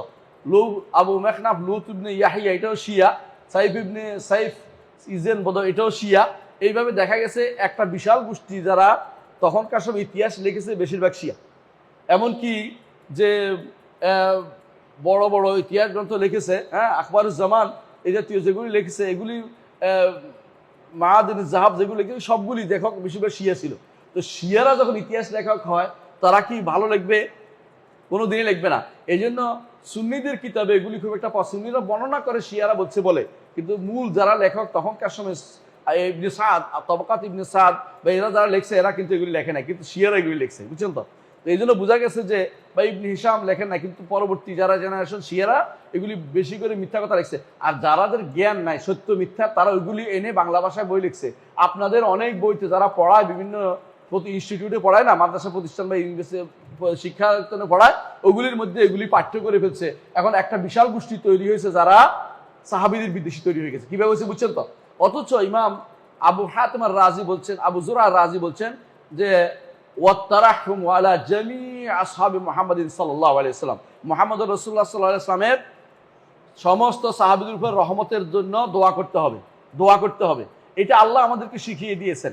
ওয়াল্লাযিনা জাউ মিন বাদিহিম ইয়াকুলুনা রব্বানা ইগফির লানা ওয়া লিইখওয়ানিনা আল্লাযিনা সাবাকুনা বিল ঈমান ওয়া লা তাজআল ফি কুলুবিনা গিল্লাল লিল্লাযিনা আমানু রব্বানা ইন্নাকা রাউফুর রাহিম। দেখছেন তো? আল্লাহ তাআলা কোরআনে কারীমে 3 শ্রেণীর কথা উল্লেখ করেছে। প্রথমে বলছে আস-সাবিকুনাল আউয়ালুনা মিনাল মুহাজিরিন আনসার, যারা লিল ফুকারাইল মুহাজিরিন, ওই সমস্ত ফকিরদের জন্য ঠাঁই থাকবে, অর্থাৎ গনিমতের সম্পত্তি, বিনা যুদ্ধে প্রাপ্ত সম্পত্তির একটা অংশ থাকবে, যারা বাড়িঘর ছেড়ে হিজরত করে চলে আসছে এদের জন্য একটা অংশ। আর দ্বিতীয় থাকবে তাদের জন্য যারা বাড়িঘর দিছে এদেরকে, অর্থাৎ কারা? আনসারদের জন্য থাকবে। এরপরে তৃতীয় কারা পাবে? তৃতীয় পাবে ওরা যারা ওদের জন্য দোয়া করে। কাদের জন্য? আনসার এবং মুহাজির জন্য দোয়া করে, বুঝছেন তো? আনসার মুহাজির দোয়া করে। এই জন্য ইমাম মালিক রাহমাতুল্লাহ আলাইহি বলতেছেন যারা সাহাবা ইকরামকে খারাপ কথা বলবে তাদের গনিমতের কোনো অংশ নাই, তাদের ফায়ের কোনো অংশ নাই, মানে তিনি তাদেরকে ঈমানদার মনে করেন নাই। অন্য একটা আয়াতের কারণে তিনি তাদেরকে কাফেরও বলছেন রাফিজদেরকে। কারণ হচ্ছে এটা কি, ইউজিবুল কুফার লিয়াগিজা বিহুমুল কুফার, ইউজিবুল যুররা লিয়াগিজা বিহুমুল কুফার। তিনি বলতেছেন যে মুহাম্মদুর রাসূলুল্লাহ, মুহাম্মদ সাল্লাল্লাহু আলাইহি ওয়াসাল্লাম আল্লাহর রাসূল, ওয়াল্লাযিনা মাআহু, তার সাথে যারা আছে, আশিদ্দা আল কুফার রাহমাউ বাইনাহুম, কাফেরদের উপর কঠোর, নিজেদের মধ্যে অত্যন্ত দয়াদ্র। এরা কারা? সাহাবায়ে কেরাম না? সাহাবায়ে কেরাম না? সাহাবায়ে কেরামের ব্যাপারে না জেনে আল্লাহ এসে ঘোষণা দিচ্ছেন? আল্লাহ তাদেরকে এইভাবে তৈরি করেছেন যে তারা সাহাবী, তারা রাসূলুল্লাহ সাল্লাল্লাহু আলাইহি ওয়াসাল্লামের সাহায্যকারী, এবং তারা সবচেয়ে উত্তম ব্যক্তি হিসেবে আল্লাহ বাছাই করে নিয়ে এসেছেন। আব্দুল্লাহ ইবনে মাসউদ রাদিয়াল্লাহু বলেছেন যে উলাইকা আসহাবু রাসূলিল্লাহ সাল্লাল্লাহু আলাইহি ওয়াসাল্লাম, এরা হচ্ছে রাসূলুল্লাহ সাল্লাল্লাহু আলাইহি ওয়াসাল্লামের সাথী, যাদেরকে আল্লাহ তাআলা কিয়ামত পর্যন্ত সমস্ত মানুষ থেকে বাছাই করে ওই সময় রাসূলের সাথী হওয়ার জন্য বাছাই করেছে। সুবহানাল্লাহ। এদেরকে যারা খারাপ বলবে, তাদের মতো নিকৃষ্ট লোক পৃথিবীতে আর কেউ থাকতে পারে না। এরা সবচেয়ে নিকৃষ্ট লোক। এই জন্য আল্লাহ তাআলা এদের সম্পর্কে বলেছেন যে রাদিয়াল্লাহু আনহুম, আল্লাহ তাদের উপর সন্তুষ্ট হয়েছে। এদের উদাহরণ দিয়ে বলছেন আল্লাহ তাআলা যে এদের অবস্থা দেখে এদের কি হয়, লিয়াগিজা বিহুমুল কুফার, কাফেররা তাদের অন্তরে কষ্ট পায়। কথা বুঝছেন তো? তো যার অন্তরে সাহাবায়ে কেরামের দেখলে কষ্ট পায়, তারা কি? তারা কাফের। বুঝাতে পারছি? যার অন্তরে সাহাবায়ে কেরাম দেখে কষ্ট পায়, তারা কাফের। সাহাবায়ে কেরামের আনন্দ কষ্ট দেখলে, মানে সাহাবায়ে কেরাম দেখলে তাদের মনে কষ্ট আসে, এরা কাফের। আমার কথা না, ইমাম মালিক বলেছেন, আমি নিজের থেকে বলি নাই। এই আয়াতের তাফসীর পাবেন আপনি, সেটা ইমাম মালিক সেটা বলেছে। তাহলে আমরা বুঝতে পারছি যে তারাহুম করতেই হবে, রহমতের দোয়া তাদের জন্য করতেই হবে। আমরা কিছু মালিক নাই, কিন্তু রহমতের দোয়া করতে পারি। আর রহমত দোয়া করলে কি হবে? ফেরেশতা আমাদের জন্য রহমতের দোয়া করবেন। তাদের জন্য তারাদ্দি করলে ফেরেশতা আমাদের জন্য তারাদ্দি করবেন, অর্থাৎ রাদিয়াল্লাহু আনহু বললে ফেরেশতা আমাদের জন্য রাদিয়াল্লাহু আনহু বলবেন। সুতরাং আমরা এই ব্যাপারে কোনো কিপটামি না করি। এই জন্য কোনো সাহাবীর নাম আসলে সাথে সাথে কি বলবেন? রাদিয়াল্লাহু আনহু, রাদিয়াল্লাহু আনহু, রাদিয়াল্লাহু আনহু যদি সাহাবেরা হয়, সাহাব অনেকজন হয়, অথবা দুইজন হলে রাদিয়াল্লাহু আনহুমা বলবেন, দুইজন হলে। এটাই হচ্ছে আহলুস সুন্নাত ওয়াল জামাত তরিকা। এদের ব্যাপারে অন্তরে কোনো ক্ষোভ থাকতে পারবে না। আল্লাহ কোরআনে কারীমে বলেছেন ওয়ালা ইয়াজিদুনা ফি সুদুরিহিম হায়াতাম ইয়াউতু। আল্লাহ তো কোরআনে বলছেন যে গিল্লা লিল্লাযিনা আমানু, কোনো গিল, অর্থাৎ অন্তরের মধ্যে কোনো গিলটি নেই, কোনো তাদের প্রতি কোনো বিদ্বেষ নাই। এরকম সাফ হতে হবে অন্তরটাকে তাদের জন্য। এই ইমানদার মানে আর পথভ্রষ্ট আর ইমানদার পরীক্ষা করার জন্য এটা একটা বড় মানদণ্ড। সাহাবায়ে কেরামের ব্যাপারে তার অবস্থানটা কেমন খোঁজ নেবেন। সাহাবায়ে কেরাম ব্যাপারে তার অবস্থানটা কেমন, যদি দেখেন যে তারা সাহাবায়ে কেরামের ব্যাপারে উচ্চবাচ্য উল্টাপাল্টা কথা বলতেছে, বুঝবেন যে তারা কি পথভ্রষ্ট হয়ে গেছে, এদের ছাড়া আর কিছু আশা করতে পারবেন না। তো আমি যেটা বলছিলাম, আমি একজনকে বললাম যে সাহাবায়ে কেরামে, আমি মুআবিয়া রাদিয়াল্লাহু আনহুর প্রশংসা করলাম। আমি একটা খুতবা আছে আমার, 1 ঘন্টা একটা খুতবা আছে মুআবিয়া রাদিয়াল্লাহু আনহুর প্রশংসা, শুনে নিবেন কোথাও থাকলে। এটা আলোচনা করার পর সে বলতেছে, নাউজুবিল্লাহ, সে বলতেছে তিনি তো ধরা খেয়ে ইসলাম গ্রহণ করছে। নাউজুবিল্লাহ, চিন্তা করছেন কত বড় ভয়াবহ কথা। এটা কখন বলতে পারে জানেন? যখন মনে করে যে খেলাফতের সাথে মুআবিয়া রাদিয়াল্লাহু আনহু বিরোধ ছিল, এবং মুআবিয়া রাদিয়াল্লাহু আনহু তাকে খলিফা মনে না করে, তখন শুধুমাত্র এটা বলতে পারে। একটা গোষ্ঠী আছে, তারা মুআবিয়া রাদিয়াল্লাহু আনহু খলিফা মনে না করে, তারা পঞ্চম খলিফা কারে মনে করে? ওমর ইবনে আব্দুল আজিজ বলে। এটা মিথ্যা কথা, এটা মিথ্যা কথা। ওমর ইবনে আব্দুল আজিজ কেন পঞ্চম খলিফা হয়? পঞ্চম খলিফা হবে কে? হাসান ইবনে আলী। হাসান ইবনে আলী 6 মাস তো তিনি খলিফা ছিলেন, এবং সেটা মিলিয়ে আল খিলাফতু বাদি 30 বছর পূর্ণ হয়েছে। এরপরে খেলাফত থাকবে 12 জনের মধ্যে, উম্মতের মধ্যে। এই 12 জনের মধ্যে এরপরে খলিফা কে? মুআবিয়া রাদিয়াল্লাহু আনহু, মুআবিয়া রাদিয়াল্লাহু আনহু। এবং তার খেলাফতের সময়ে ইসলামের সবচেয়ে বেশি কি হয়েছে? প্রবৃদ্ধি হয়েছে, উন্নত হয়েছে। এমন যে সেই সময়ে মানুষের ভিতরে দ্বীন ও ঈমানের চর্চা সবচেয়ে বেশি হয়েছিল। এবং তিনি নিজেও ফকিহ ছিলেন এবং নিজেও আলেম ছিলেন। তার প্রশংসা করতেন আব্দুল্লাহ ইবনে মাসউদ, আব্দুল্লাহ ইবনে আব্বাস রাদিয়াল্লাহু তার প্রশংসা করতেন। একবার মুআবিয়া রাদিয়াল্লাহু আনহু তিনি 3 রাকাত বিতির পড়ছেন। এটা শুনে ইবনে আব্বাস বললেন যে ফকিহ, তিনি তো ফকিহ, 3 রাকাত বিতির আছে, অর্থাৎ শুধু 1 রাকাত না 3 রাকাত বিতির আছে, এটা অনেকে ভুলে যাবে, এই জন্য তিনিরা ফকিহ সেটা করেছেন। তিনি মুআবিয়া রাদিয়াল্লাহু আনহুর ব্যাপারে, ফিকহের ব্যাপারে বর্ণনা, তার যে জ্ঞানের ভান্ডার এটা অসাধারণ ছিল। সুতরাং এই ব্যাপারে যারা পরবর্তীদের মধ্যে তিনি শ্রেষ্ঠ, তাই বলে আলী রাদিয়াল্লাহুর সাথে আমরা তাকে মিলাচ্ছি না। আলী রাদিয়াল্লাহু আনহু অবশ্যই শ্রেষ্ঠ 4 খলিফা, আমরা আগেও বলেছি। শ্রেষ্ঠত্বের মানদণ্ডে আবু বকর, তারপর ওমর, তারপর ওসমান, তারপরে আলী, এরপরে হাসান যেভাবে খেলাফতে আসছে। এরপরে সাহাবায়ে কেরামদের যারা জান্নাতি প্রকাশ তাদের কথা আমরা বলেছি। এরপরে তাদের অনেকে জান্নাতের খবর এসছে। এর বাইরে সাহাবায়ে কেরাম এমনিতেই সবাই জান্নাতি, দলিল রাসূলুল্লাহ সাল্লাল্লাহু আলাইহি ওয়াসাল্লাম বলেছেন তুবা লিমান রাআনি তুবা লিমান রাআনি, যারা আমাকে দেখবে তাদের সুসংবাদ রয়েছে। আর তাদের জন্য আল্লাহ তাআলা কোরআনে কারীম বলেছেন কুল্লান ওয়াদাল্লাহুল হুসনা, আল্লাহ প্রত্যেকের জন্য জান্নাতের সুসংবাদ দিচ্ছেন। সুতরাং এই ব্যাপারে কোনো সন্দেহ থাকা কারোর জন্য উচিত না, এটা অবশ্যই মনে রাখতে হবে। যদি কেউ এই সাহাবায়ে কেরামের ব্যাপারে তাদের সন্তুষ্টি প্রকাশ করতে দ্বিধা করে, বুঝতে হবে যে ফিতনাবাজ এবং তার থেকে কোনো কথা শোনা যাবে না। তার থেকে অবশ্যই হাত দিয়ে ফেলবেন যে এর কথা শুনবো না আমরা, কারণ সাহাবায়ে কেরামের ব্যাপারে তারা উচ্চবাচ্য করে। এই শিয়ারের বড় কারণ, শিয়াবাদ প্রসারের বড় মাধ্যম কি জানেন? শিয়াবাদ প্রচার করে কি দিয়ে জানেন? ও আলে বাইতের জন্য কান্নাকাটি করে। আলে বাইত দিচ্ছেন রাসূলুল্লাহ সাল্লাল্লাহু আলাইহি ওয়াসাল্লামের পরিবার নিয়ে কান্নাকাটি করে। অথচ আপনারা ভালো করে জানেন যে হুসাইন রাদিয়াল্লাহু আনহুকে কারা হত্যা করেছে? শিয়ারাই তো। শিয়ারা ডেকে নিছে, অনেকগুলো চিঠি লিখছে, যারা চিঠি লিখছে তারাই তাকে হত্যা করেছে। কারবালার ময়দান রেখে চলে গেছে, কেউ উল্টে গেছে, ওবায়দুল্লাহ টাকা খাইয়া পরে ওনাকে মারতে আসছে, মেরে ফেলছে ওনাকে। এই যে শহীদ করে দিল ওনাকে, এটা কারা করছে? শিয়ারা করছে। আহলে সুন্নাত জামাতের কোনো ব্যক্তি এই কাজে এই সাহস তাদের হয় নাই, এবং তাদের এই অপকর্মের দিকে কোনোদিন যায় নাই। সাহাবায়ে কেরাম তখন অনেকে জীবিত, কম না অনেক জীবিত, তখনও লক্ষাধিক সাহাবী জীবিত। এর অর্থ হচ্ছে তখনকার সময় যে ঘটনা ঘটছে, এই ঘটনা কোনো সাহাবীর হাত দিয়ে হয় নাই, এটা শিয়াদের হাত দিয়ে হয়েছে। আর এখন কান্নাকাটি করে, এটা হচ্ছে শয়তানের দোষ, যারা নিজেরা মেরে নিজেরা এরপরে কান্নাকাটি করতে আসছে। কোনো সাহাবী কোনোদিন তাদের এই জায়গাতে তাদের বিরুদ্ধে যুদ্ধ করে নাই।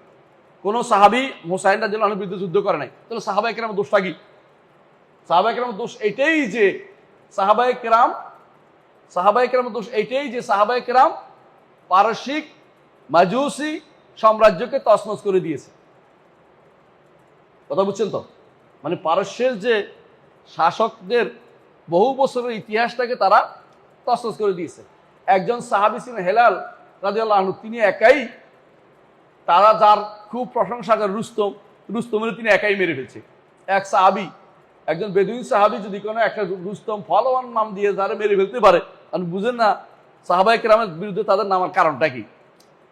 এই জন্য তারা এর বিরুদ্ধে নামছে। মনে রাখবেন, এরা এরকের পূজা করে। এর বুঝেননি? মানে এক বলে হলো ইয়ার কি বলে বংশ, বা যাদের রক্তের পূজা, রক্ত, এটাকে বলে রক্ত, এটার পূজা করে তারা। এই জন্য তাদের মধ্যে এটা তো তারা আর্য, এরা তো আর্য, তো আর্যরা আর ইরানিরা আর্য, ভারতীয়রাও আর্য, বুঝছেন তো? ভারতীয় একটা আর্য আছে যারা ব্রাহ্মণ আর ক্ষত্রিয়রা, তো ওরাও আর্য। এই জন্য তারা ওই বংশীয় ছাড়া চিন্তা করতে পারে না কোনোদিন। এই চিন্তা করে তারা চলে সব সময়, অমুকের পুত্র অমুক হিসাব করে তারা চলে, বুঝছেন তো? এই জন্য তারা এটা পছন্দ করে, সাহাবায়ে কেরামদের ঘৃণা করে। এদের নিকট তাদের ইমাম আবার আসবে, তাদের ইমাম একটা গর্তের ভিতরে লুকিয়ে গেছে বলে, নাউজুবিল্লাহ। আল্লাহ তাআলা তাদেরকে অপমান করছে, কারণ রাসূলুল্লাহ সাল্লাল্লাহু আলাইহি ওয়াসাল্লাম বলছেন আমার উম্মতের মধ্যে যতদিন 12 জন খলিফা হবে ততদিন ইসলাম অত্যন্ত কি থাকবে? সম্মানিত থাকবে। তো এরা আমাদের নিকট 12 জন খলিফা কার দিকে শেষ হয়ে গেছে? ইয়াজিদ ইবনে হিশাম, ইয়াজিদ ইবনে আব্দুল মালিকের মাধ্যমে শেষ হয়েছে এই 12 জন খলিফা। উমর ইবনে আব্দুল আজিজের পরে একজন খলিফা হয়েছে, তার সময় শেষ হয়ে গেছে। এরপরে বনি উমাইয়াদের মধ্যে হয়ে গেছে, দুর্বলতা চলে আসছে, এক ভাগ হয়ে গেছে, এক এক জায়গায় এক এক অবস্থান হয়ে গেছে। তো এই কথাটা বাস্তবতা প্রমাণিত হয়েছে, কিন্তু এরা মনে করছে তাদের 12 ইমাম। ঘটনা চক্রে এমন হয়েছে যে তাদের 12 ইমাম হয় না, 11 ইমাম হয়। কারণ তাদের 11 নম্বর ইমামের কোনো সন্তান হয় নাই, এমনি মারা গেছে। ছোট বয়স বেশি হয় নাই, বিয়ে শাদী করে নাই, বাচ্চা মরে গেছে এমনিতেই। অর্থাৎ হাসান আসকারি তিনি অবিবাহিত অবস্থায় মারা গেছে, তার কোনো সন্তান হয় নাই। বুঝে আসছে কথাটা? তো অথবা বিয়ে করছে, সন্তান হয়, দুইটাই আছে। কেউ বলছে যে বিয়ে করছে সন্তান হয় নাই, কিন্তু সন্তান হয় না এবারে শিওর, তারাও সন্তান হয়নি। কিন্তু তারা বানাইছে যে একটা সন্তান হয়েছিল তার এক দাসীর ঘরে, কেউ দেখে নাই, গোপনে এসে বলছে আমার সাহায্য করে নাই, আমি পালিয়ে গেলাম। তিনি তখন একটা রেজওয়া পাহাড়ে ঢুকার পরে গায়বা সোগরা কিছুদিন পর্যন্ত ছিল, একবার বেরিয়ে আসে, দেখেন যে আমার কেউ সাহায্য করতে আসে না। এরপরে গায়বাতুল কুবরা, বড় গায়েব হয়ে গেছে, বড়র মতো 1200 বছর গর্তের ভিতরে লুকিয়ে রয়েছে, বের হয় না। ওরা সেখানে উট ঘোড়া নিয়ে বসে আছে এবং বলতেছে ওখরুজিয়া মাওলানা, ওখরুজিয়া মাওলানা, মাওলানা বের হয়, মাওলানা বের হয়।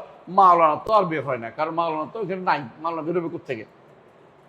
ওরা ওখানে এই জন্য এই যে বর্তমান শাসকগুলি আছে না, ওরাও লেখে দেখবেন যখনই আসে মাহাদির কথা আসে তখন আজ মানে আজ্জালাল্লাহু খুরুজা, আল্লাহ তাআলা তাড়াতাড়ি বের করে দাও। ওরা বিশ্বাস করে যে যদি তাদের এই লোক বের হয়, হ্যাঁ, তখন সে কি করবে?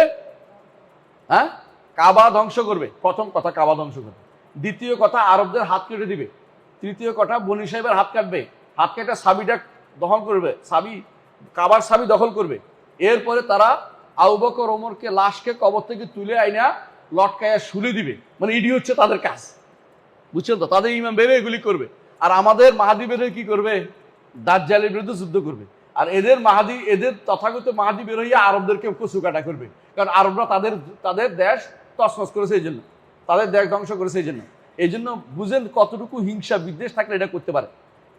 এরা শুধুমাত্র সাহাবায়ে কেরামের উপরে তারাদ্দি করে না, রাদিয়াল্লাহু আনহু বলে না, রহমতের দোয়া করতে পারে না, তাদের মুখ দিয়ে এটা কোনোদিন আসবে না।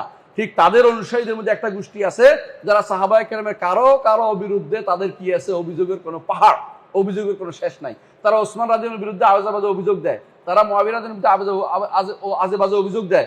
এদের এই অভিযোগের কোনো শেষ নাই, এরা উত্তর দিবে না। এরা এমন সময় বইচই লেখে, তাদের অনুসারীরা আবার এটাকে প্রসার করে, ফুলিয়ে ফেঁপে প্রচার করে। এবং এগুলি যখন বলে তাদের মুখের তখন বেড়া হয় না, এই জাতীয় আজে বাজে কথাগুলো তারা বলে। এই জন্য ইমাম দেখেন কত সুন্দর করে বলছে যে সাহাবায়ে কেরামকে আপনি অবশ্যই কি করবেন? আমরা কি করব? আমাদের আকীদা হচ্ছে এটা, সব জায়গায় তিনি দেখে আসছেন, সারা মুসলিম বিশ্বের সবাই একবারে একমত, ইজমা, যে সাহাবায়ে কেরামের কি করতে হবে? রাদিয়াল্লাহু আনহুম বলতে হবে। রাদিয়াল্লাহু আনহুম বলা এটা হচ্ছে নিয়ম, এটা হচ্ছে নিয়ম। আল্লাহ তাআলা নিজে বলেছেন সূরা বাইয়িনার 8 নম্বর আয়াতে, রাদিয়াল্লাহু আনহুম ওয়া রাদু আনহু। অনুরূপভাবে সূরা হাশরের 10 নম্বর আয়াতে বলছে, ওয়াল্লাযিনা জাউ মিন বাদিহিম ইয়াকুলুনা রাব্বানা ইগফির লানা ওয়া লিইখওয়ানিনাল্লাযিনা সাবাকুনা বিল ঈমান ওয়া লা তাজআল ফি কুলুবিনা গিল্লাল লিল্লাযিনা আমানু রাব্বানা ইন্নাকা রাউফুর রাহিম। আল্লাহ আমাদের অন্তরে তাদের বিরুদ্ধে কোনো বিদ্বেষ রাখবেন না। আর এরা বিদ্বেষ পোষণ করে। আপনি বুঝতে পারছেন কতটুকু ভয়াবহ এদের অবস্থা। এটা যদি না বুঝেন আপনাকে বুঝাতে কিভাবে বুঝাবো আমি। এরপরে তিনি বলছেন ওয়াল কাফু আম্মা শাজারা বাইনাহুম, ওয়াল কাফু আম্মা শাজারা বাইনাহুম। এই যে ধরেন আপনি যখনই, আমি একটা আপনাকে উদাহরণ দিই, যখনই আপনি আপনাদের অনেকে হয়তো খেলা দেখছেন না জীবনে, খেলা যখন দেখেন মনে মনে কিন্তু একটা পক্ষ নেন না, অটোমেটিক একটা পক্ষ হয়ে যান। আপনি হয়তো মনে করছেন যে আমি একদম নিরপেক্ষভাবে থাকবো, কিন্তু ওখানে যাওয়ার পরে কি হয়ে গেছে? অটোমেটিক খেলা দেখি একটা অংশ এবার এই কাজটা করলো, রেফারি ভুল করেছে, আর ও বলবে না তোর ওই লোক ভুল করেছে, এবার নিজেরা ইট মারামারি বুঝতে চলে আসে, বুঝেন না কেন? একটা এই যে অবস্থাটা দেখে নিজে আর স্থির থাকতে পারতেছে না, বুঝে আসে কথা, নিজের বিবেক দিয়ে এখন বিচার করা শুরু করে দিয়েছে। এই জন্য আহলুস সুন্নাহ ওয়াল জামাতের এমন এক আকীদা, যে আকীদার ব্যাপারে আমাদের দেশের, হ্যাঁ, আমাদের তথাকথিত রাজনৈতিক দলের বিশাল একটা গোষ্ঠী কোনোদিন চুপ থাকতে পারে না। সেটা কি? তারা এই ব্যাপারে আল কাফু আম্মা শাজারা বাইনাহুম, সাহাবায়ে কেরামের মধ্যে যা যা ঘটেছে এই ব্যাপারে চুপ থাকার বিষয়টা তারা মানতে পারে না। কি কি ঘটেছে সাহাবায়ে কেরামের মধ্যে বলেন তো? জামালের যুদ্ধ, সিফিনের যুদ্ধ, এইগুলি সাহাবায়ে কেরামের মধ্যে ঘটছে। এই যুদ্ধের ব্যাপারে তাদের মধ্যে যা যা ঘটেছে এই ব্যাপারে আমাদের নীতি হচ্ছে চুপ থাকা। চুপ থেকে কি বলবো? ইমাম আউজাঈ বলেছেন, অথবা ইমাম ওমর ইবনে আব্দুল আজিজ বলেছেন, সেটা কি? যে এই রক্তগুলো থেকে আল্লাহ আমার হাতকে মুক্ত রেখেছে, আমি আমার জিহ্বা দিয়ে এগুলিকে আর কলঙ্কিত করতে চাই না, জিহ্বাটা নষ্ট করতে চাই না। আমি এই রক্ত দিয়ে আমার হাত রঞ্জিত করিনি, আমি আমার এই রক্ত দিয়ে জিহ্বাকে রঞ্জিত করব না, আলোচনা করব না। এটা হচ্ছে নিয়ম। যদি কেউ বলে যে এখান থেকে শিক্ষা নিতে হবে, তো বলবেন যে এখান থেকে কোনো শিক্ষার কিছু নাই। এটা এক কথা বলতে হবে, এটা আজমত আকীদা, যে এটা আলোচনা করে শিক্ষা নেওয়ার চিন্তা বন্ধ করেন। এইটা তাদের উপর এইভাবে লেখা ছিল, আল্লাহ তাদেরকে শহীদ হিসেবে বানাবেন, এই জন্য আল্লাহ বিভিন্ন ব্যবস্থা করে দিয়েছেন।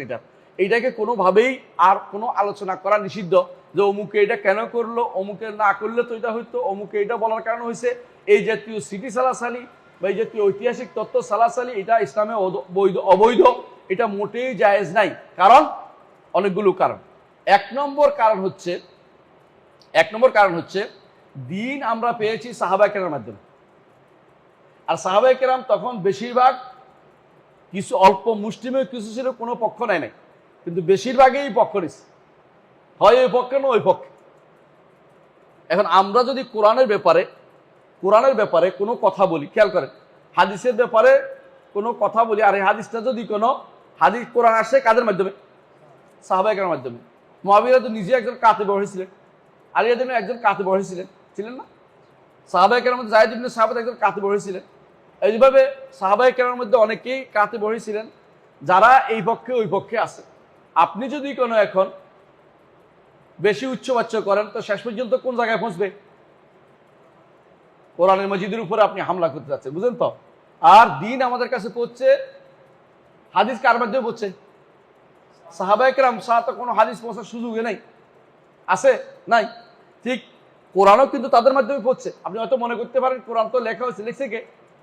সাহাবায়ে কেরাম তো লিখছে, সাহাবায়ে কেরাম তো লিখছে, লেখে কপি করে তো পাঠাইছেন, লিখছে কে? সাহাবায়ে কেরাম। রসুল যেটা করছেন এটার কার কাছে আমানত ছিল? সাহাবায়ে কেরাম কি ছিল? কারণ রসুলের যে লেখা সেই কাগজপত্রগুলো তো আপনার কাছে নাই, আপনার কাছে কাঠটা আসছে, ওসমান রাদিয়াল্লাহু আনহু আসছে।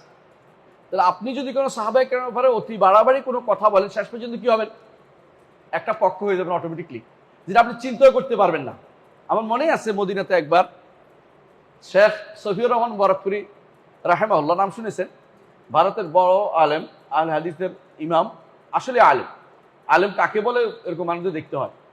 তো ওনাকে বললাম মসজিদ নববী, আমাদের মসজিদ নববী না, আমাদের ইউনিভার্সিটির লাইব্রেরির সামনে পাইয়া বললাম, উস্তাদ এই একটা প্রশ্ন বলে বলো, উর্দুতে বললাম আর কি, বলো যে, বললাম যে এই যে মুআবিয়া রাদিয়াল্লাহু আনহু আলী রাদিয়াল্লাহু আনহু দুজনের মধ্যে যুদ্ধটা হলো, কে একটু ভালো আছেন?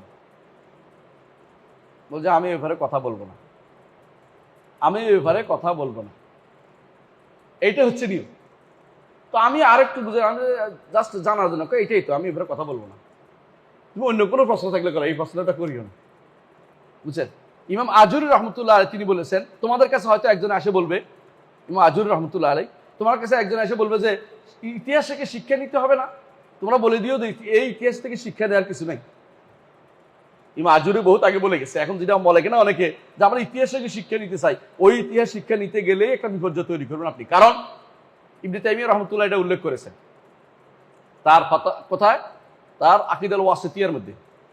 আকিদাল ওয়াসিতিয়া তিনি বলেছেন যে এই বর্ণনাগুলো প্রথমে দুই ভাগে বিভক্ত। এক নম্বর, একটা হচ্ছে এগুলি আসলে শুদ্ধ না, সুতরাং এটা বাদ, বুঝছেন কথাটা? দ্বিতীয়টা হচ্ছে এগুলি শুদ্ধ আসছে, তবে এর মধ্যে বাড়াইছে কমাইছে, কেউ বাড়াইছে কেউ কমাইছে, বুঝছেন তো? তো বাড়ানো কমানো অংশ তো বেশি রং চং দিছে, মূল অংশে কিন্তু সমস্যাটা থাকে না। যদি বলেন যে মুআবিয়া রাদিয়াল্লাহু আনহু যুদ্ধ হয়েছে, যুদ্ধ তো হয়েছে সত্য, সমস্যা কোথায় হয়? যে উনি সালাকি করছে, এটা তুলছে, এই শব্দ তুলে তো যে কেউ বললো অমুকে সালাকি করছে, এই কথা বলতে মহা খারাপ, অতিরিক্ত সংসং কথাটা। এই জন্য তিনি বলতেন যে, ইবনে তাইমিয়া বলছেন যে এর মধ্যে কি যেটা শুদ্ধ এটার মধ্যে কেউ বাড়াইছে কেউ কমাইছে, তো বাড়ানো কমানো মন্তব্য তো কোনোটাই গ্রহণযোগ্য হচ্ছে না। এরপরে বলছেন যে এর মধ্যে মুষ্টিমেয় যেটা শুদ্ধ আছে এইটার ব্যাপারে যিনি এই কাজটা করেছেন তার কাছে কোনো তাওয়িল আছে, তার কাছে একটা ব্যাখ্যা আছে, তিনি একটা শুদ্ধ ব্যাখ্যা নিয়ে কাজটা করেছেন, তার কাছে এইটা ধরা পড়েছে যে এটা করা দরকার, তিনি এটা করেছেন, বুঝে আসছে কথাটা?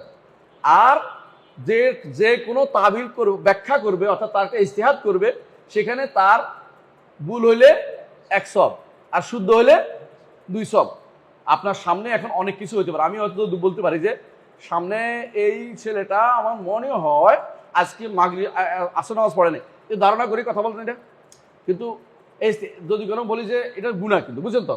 যদি বলে যে ছেলেটা মতো আজকে মাগরিব নামাজ পড়বে কিনা সন্দেহ আছে, তাই না? এখন এই চলু হয়েছে ওই কথাবার্তা, এগুলি অনেক সময় মানুষের চিন্তা চেতনা থেকে চলে আসতে পারে।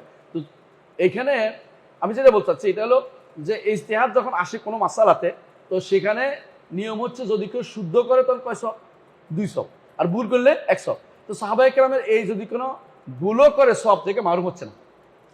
আচ্ছা, এরপর তিনি বলেছেন, ইবনে তাইমিয়া বলতেছেন যে এরপর যদি কোনো এইটা হয় যে না একেবারে আমি কোনো কিছুই পাচ্ছি না, ওদের ভুল এটা ভালো কাজ করে, এটা কেন করলো, যদি এটা বলে কেউ, বলা উচিত না, যদি বলেও তখন বলতে হবে তাদের যে বিশাল ন্যাকের ভান্ডার, এই ন্যাকের ভান্ডারে এটা কিছুই না।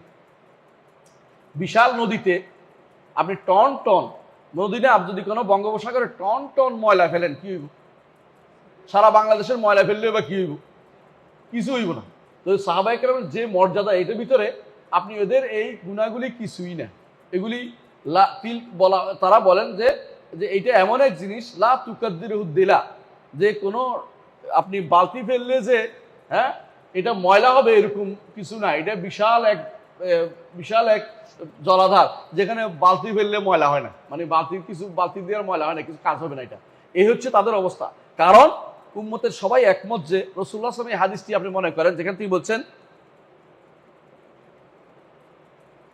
আমার সাহাবীদের ব্যাপারে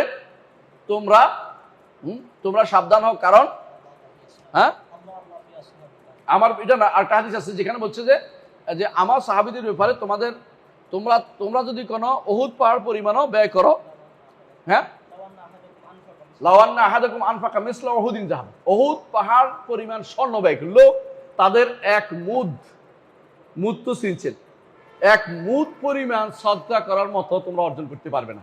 তো এখন এই জন্য ইমামরা বলে মুআবিয়া রাদিয়াল্লাহু আনহু রাসূলের সাথে যে যুদ্ধ করেছেন, রাসূলুল্লাহর সাথে ছিলেন, তার নাকে যে ধুলা বালি ঢুকছে, এইটা শত শত ওমর ইবনে আব্দুল আজিজ থেকে উত্তম। কথা বুঝছেন কিনা? সুতরাং যারা আজ ওমর ইবনে আব্দুল আজিজের কথা বলে ওরা ভুলে যায় যে ওমর ইবনে আব্দুল আজিজ নিজেও একজন খলিফা হয়েছেন রাজবংশের। ওরা যত দুঃখ তো এখানেই যে কেন এটা রাজবংশের তো খলিফা, তো আপনি ওনাকে সম্মান করতেছেন কি জন্য? আর মুআবিয়া রাদিয়াল্লাহু আনহুকে অসম্মান করতেছেন কি জন্য? আপনার তো উচিত যে মুআবিয়া রাদিয়াল্লাহু আনহুকে সবার আগে সম্মান করা। এই জন্য তাদের মধ্যে যা যা ঘটেছে, আলী রাদিয়াল্লাহু আনহু এবং মুআবিয়া রাদিয়াল্লাহু আনহু তাদের ব্যাপারে কোনো কথা মন্তব্য করা নিষেধ। যে কেউ মন্তব্য করবে সে ব্যক্তি পথভ্রষ্ট হবে, কারণ এইটার আমাদের দিন তাদের মাধ্যমে এসেছে, আমরা দিনকে তাদের মাধ্যমে পেয়েছি। সুতরাং কেউ যদি এই মন্তব্য করে বুঝতে হবে যে তারা বিভ্রান্তি শুধু রচনা করতে যাচ্ছে এবং এর মাধ্যমে কোনো ভালো কিছু আসবে না, ভালো কিছু কোনোদিন আসবে না।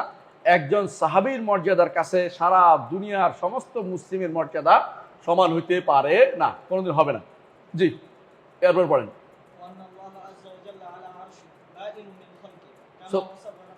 সুবহানাল্লাহ। 3 নম্বর কথা, মানে 5-6 নম্বর না, নম্বর দিলে হয়তো। আচ্ছা ঠিক আছে, অসুবিধা নাই। যে সাহাবায়ে কেরাম, যেটা বলছিলাম যে সাহাবায়ে কেরামের কথা আলোচনা শেষ। কেন এটা আলোচনা করেছে? কারণ এটা দ্বারা শিয়ারা বেরিয়ে যাবে। আপনি এতক্ষণ ধরে দেখেন প্রত্যেকটা কথার মাধ্যমে একটা গোষ্ঠী কিন্তু আহলে সুন্নাতে বেরিয়ে গেছে। এখন আরেকটা গোষ্ঠী আলোচনা করতেছেন যাদের দ্বারা আরেকটা গোষ্ঠী আহলে সুন্নাত থেকে বেরিয়ে যাবে, আরেকটা বহু গোষ্ঠী বেরিয়ে যাবে। বর্তমানে আল্লাহ তাআলা কোথায়? আলা আরশিহি, আল্লাহ তাআলা আরশের উপরে। এখানে কোনো সন্দেহের কোনো অবকাশ আছে কথার মধ্যে? কার কথা এটা? আবু যুর আর রাজি, আবু হাতিম আর রাজি, ইমাম রাজিয়াই 2 রাজি বলছে। আর আল্লাহ যে তার আরশের উপরে কোরআনে কারিমের 7 জায়গায় সরাসরি বলছে। আল্লাহ বলছে সুম্মাস্তাওয়া আলাল আরশ, আর রহমানু আলাল আরশি ইস্তাওয়া। এখানে কোনো রকমের আর কোনো অর্থ করার সুযোগ নাই। এবং আল্লাহ তাআলা তার আরশের, এইটা বহু হাদিস এবং দলিল দ্বারা প্রমাণিত। এটা আমাদের একটা গ্রন্থ আছে, রহমান আরশের উপরে উঠেছেন। কার কাছে আছে? মাশাআল্লাহ, পড়ছেন তাহলে বোঝা গেল, আলহামদুলিল্লাহ। বইটা না পড়লে ইমানিয়াতের শুদ্ধতা আসবে না। কারণ অনেকে মনে করে লুকোচুরি করে কোরআন।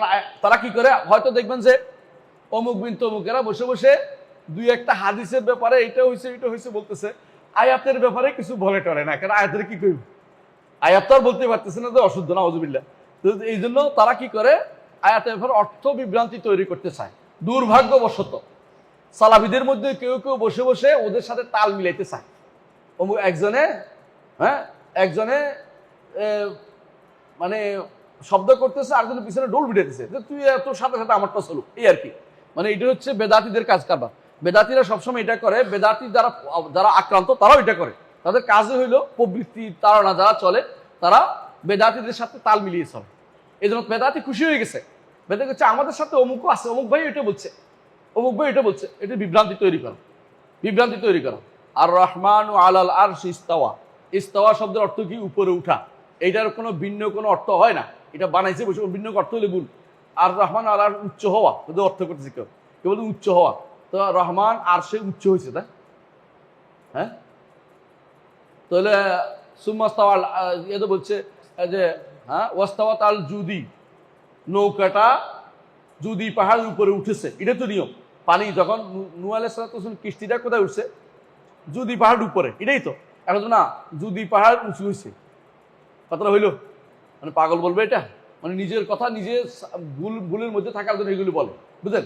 নিজে বিভ্রান্তি তৈরি করার জন্য এগুলি বলে, নিজে বুঝে না তারপরে কথা বলে। এই জন্য আলেমরা এটা বলতেন যুগে যুগে যে জাহেল যদি চুপ থাকতো তার জাহালতটা বেশি ধরা পড়তো না। জাহেল যখন কথা বলে তখন জাহালতের মধ্যে প্রকাশটা ভালো করেই পায়। সেদের জাহেলরে বোঝা গেল, সে বোঝা উচিত ছিল যে এই ফিল্ডের মধ্যে ইমাম জাহাবি কথা বলে গেছে, এই ফিল্ডের মধ্যে ইমাম ইবনে আবি শাইবা কথা বলে গেছে, এই ফিল্ডে ইমাম ইবনে কাইয়িম কথা বলে গেছে, ইবনে আব্দুল হাদি কথা বলে গেছে। এই ফিল্ডে যুগে যুগে আলেমরা শত শত হাজার হাজার আলেম কথা বলে গেছে। আর আমি এখন নতুন একটা তথ্য দিতে যাচ্ছি, আমার তো ভয় করা উচিত না, এটা করে না। জাহেল তো বেশি কি, জাহেল হচ্ছে অতিমাত্রা বেশি সাহসী, মানে যা ইচ্ছা তা করতে পারে।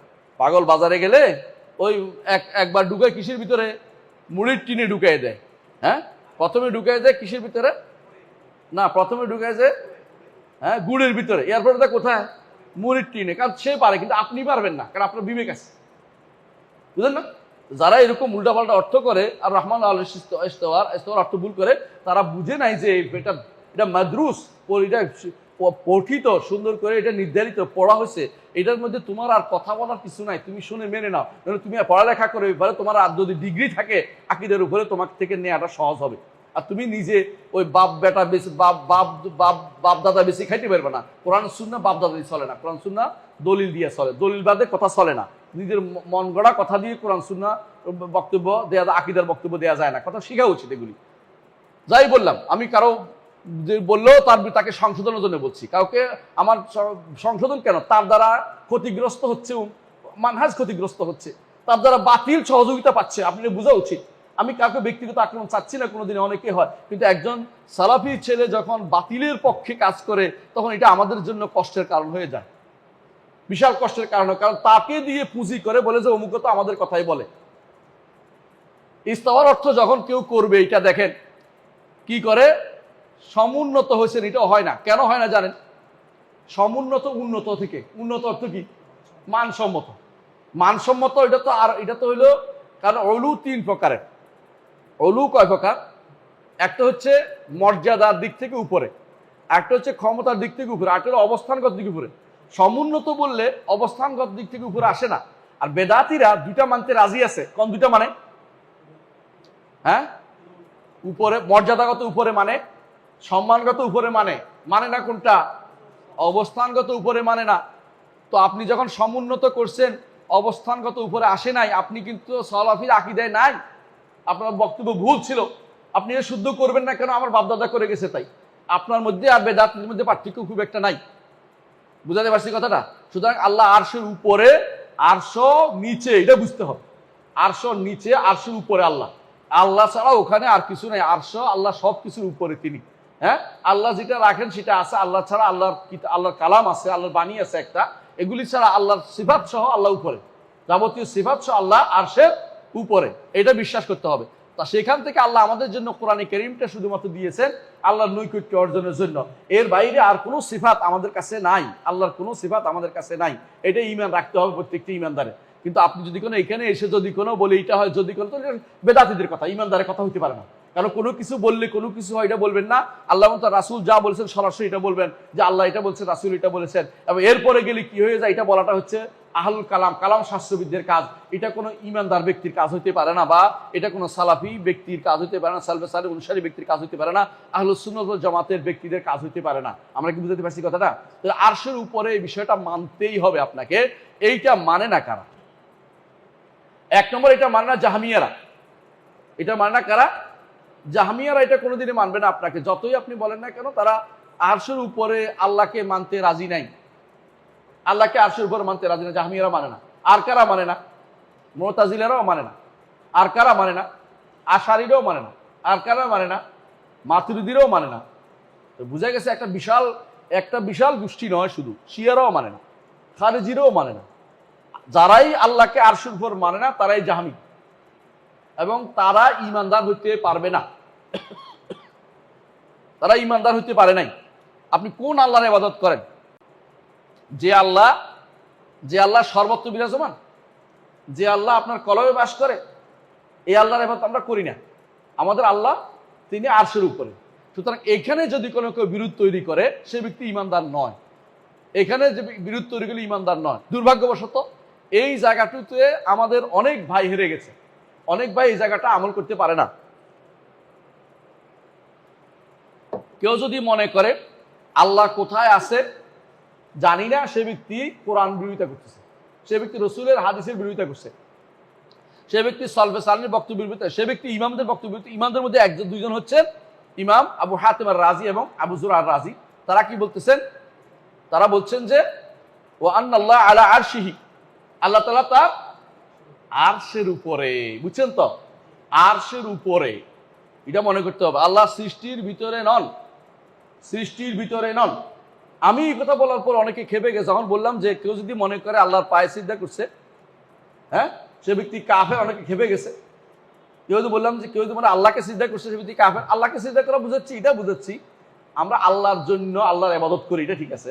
কিন্তু যারা বলে যে আল্লাহর পায়ে সিজদা করে অথবা কুদরতি পায়ে সিজদা করে, তারা আল্লাহকে কোথায় মনে করে? তারা মনে করে আল্লাহ ভিতরে, সৃষ্টির ভিতরে। তো আল্লাহ সৃষ্টির ভিতরে তারা মনে করে আল্লাহকে সিজদা করতেছে। কথা বুঝেন না? পায়ে সিজদা করা আল্লাহকে সিজদা করা বুঝায় না? এটাই তো কুফরি, এটাই তো মানা করছি। এরা কি করছে? এদের মধ্যে যারা বুদ্ধিমান বা যারা সহি আকীদা, তারা বুঝছে যে কথা এটাই, উদ্দেশ্য এটাই যে আল্লাহকে যেন কেউ সৃষ্টির ভিতরে মনে না করে। যারা ফেতনাবাজ তারা বুঝাচ্ছে এটা যে আমরা তো আল্লাহর ইবাদত করি, তাহলে উনি কার ইবাদত করেন? মানে এটা উল্টাপাল্টা বুঝেছি।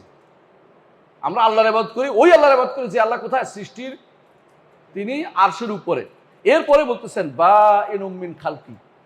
বায়ের মানে কি? আলাদা, সৃষ্টি থেকে আলাদা, তার সৃষ্টি থেকে আলাদা, তিনি সৃষ্টির ভিতরে নন। কথা বুঝছেন?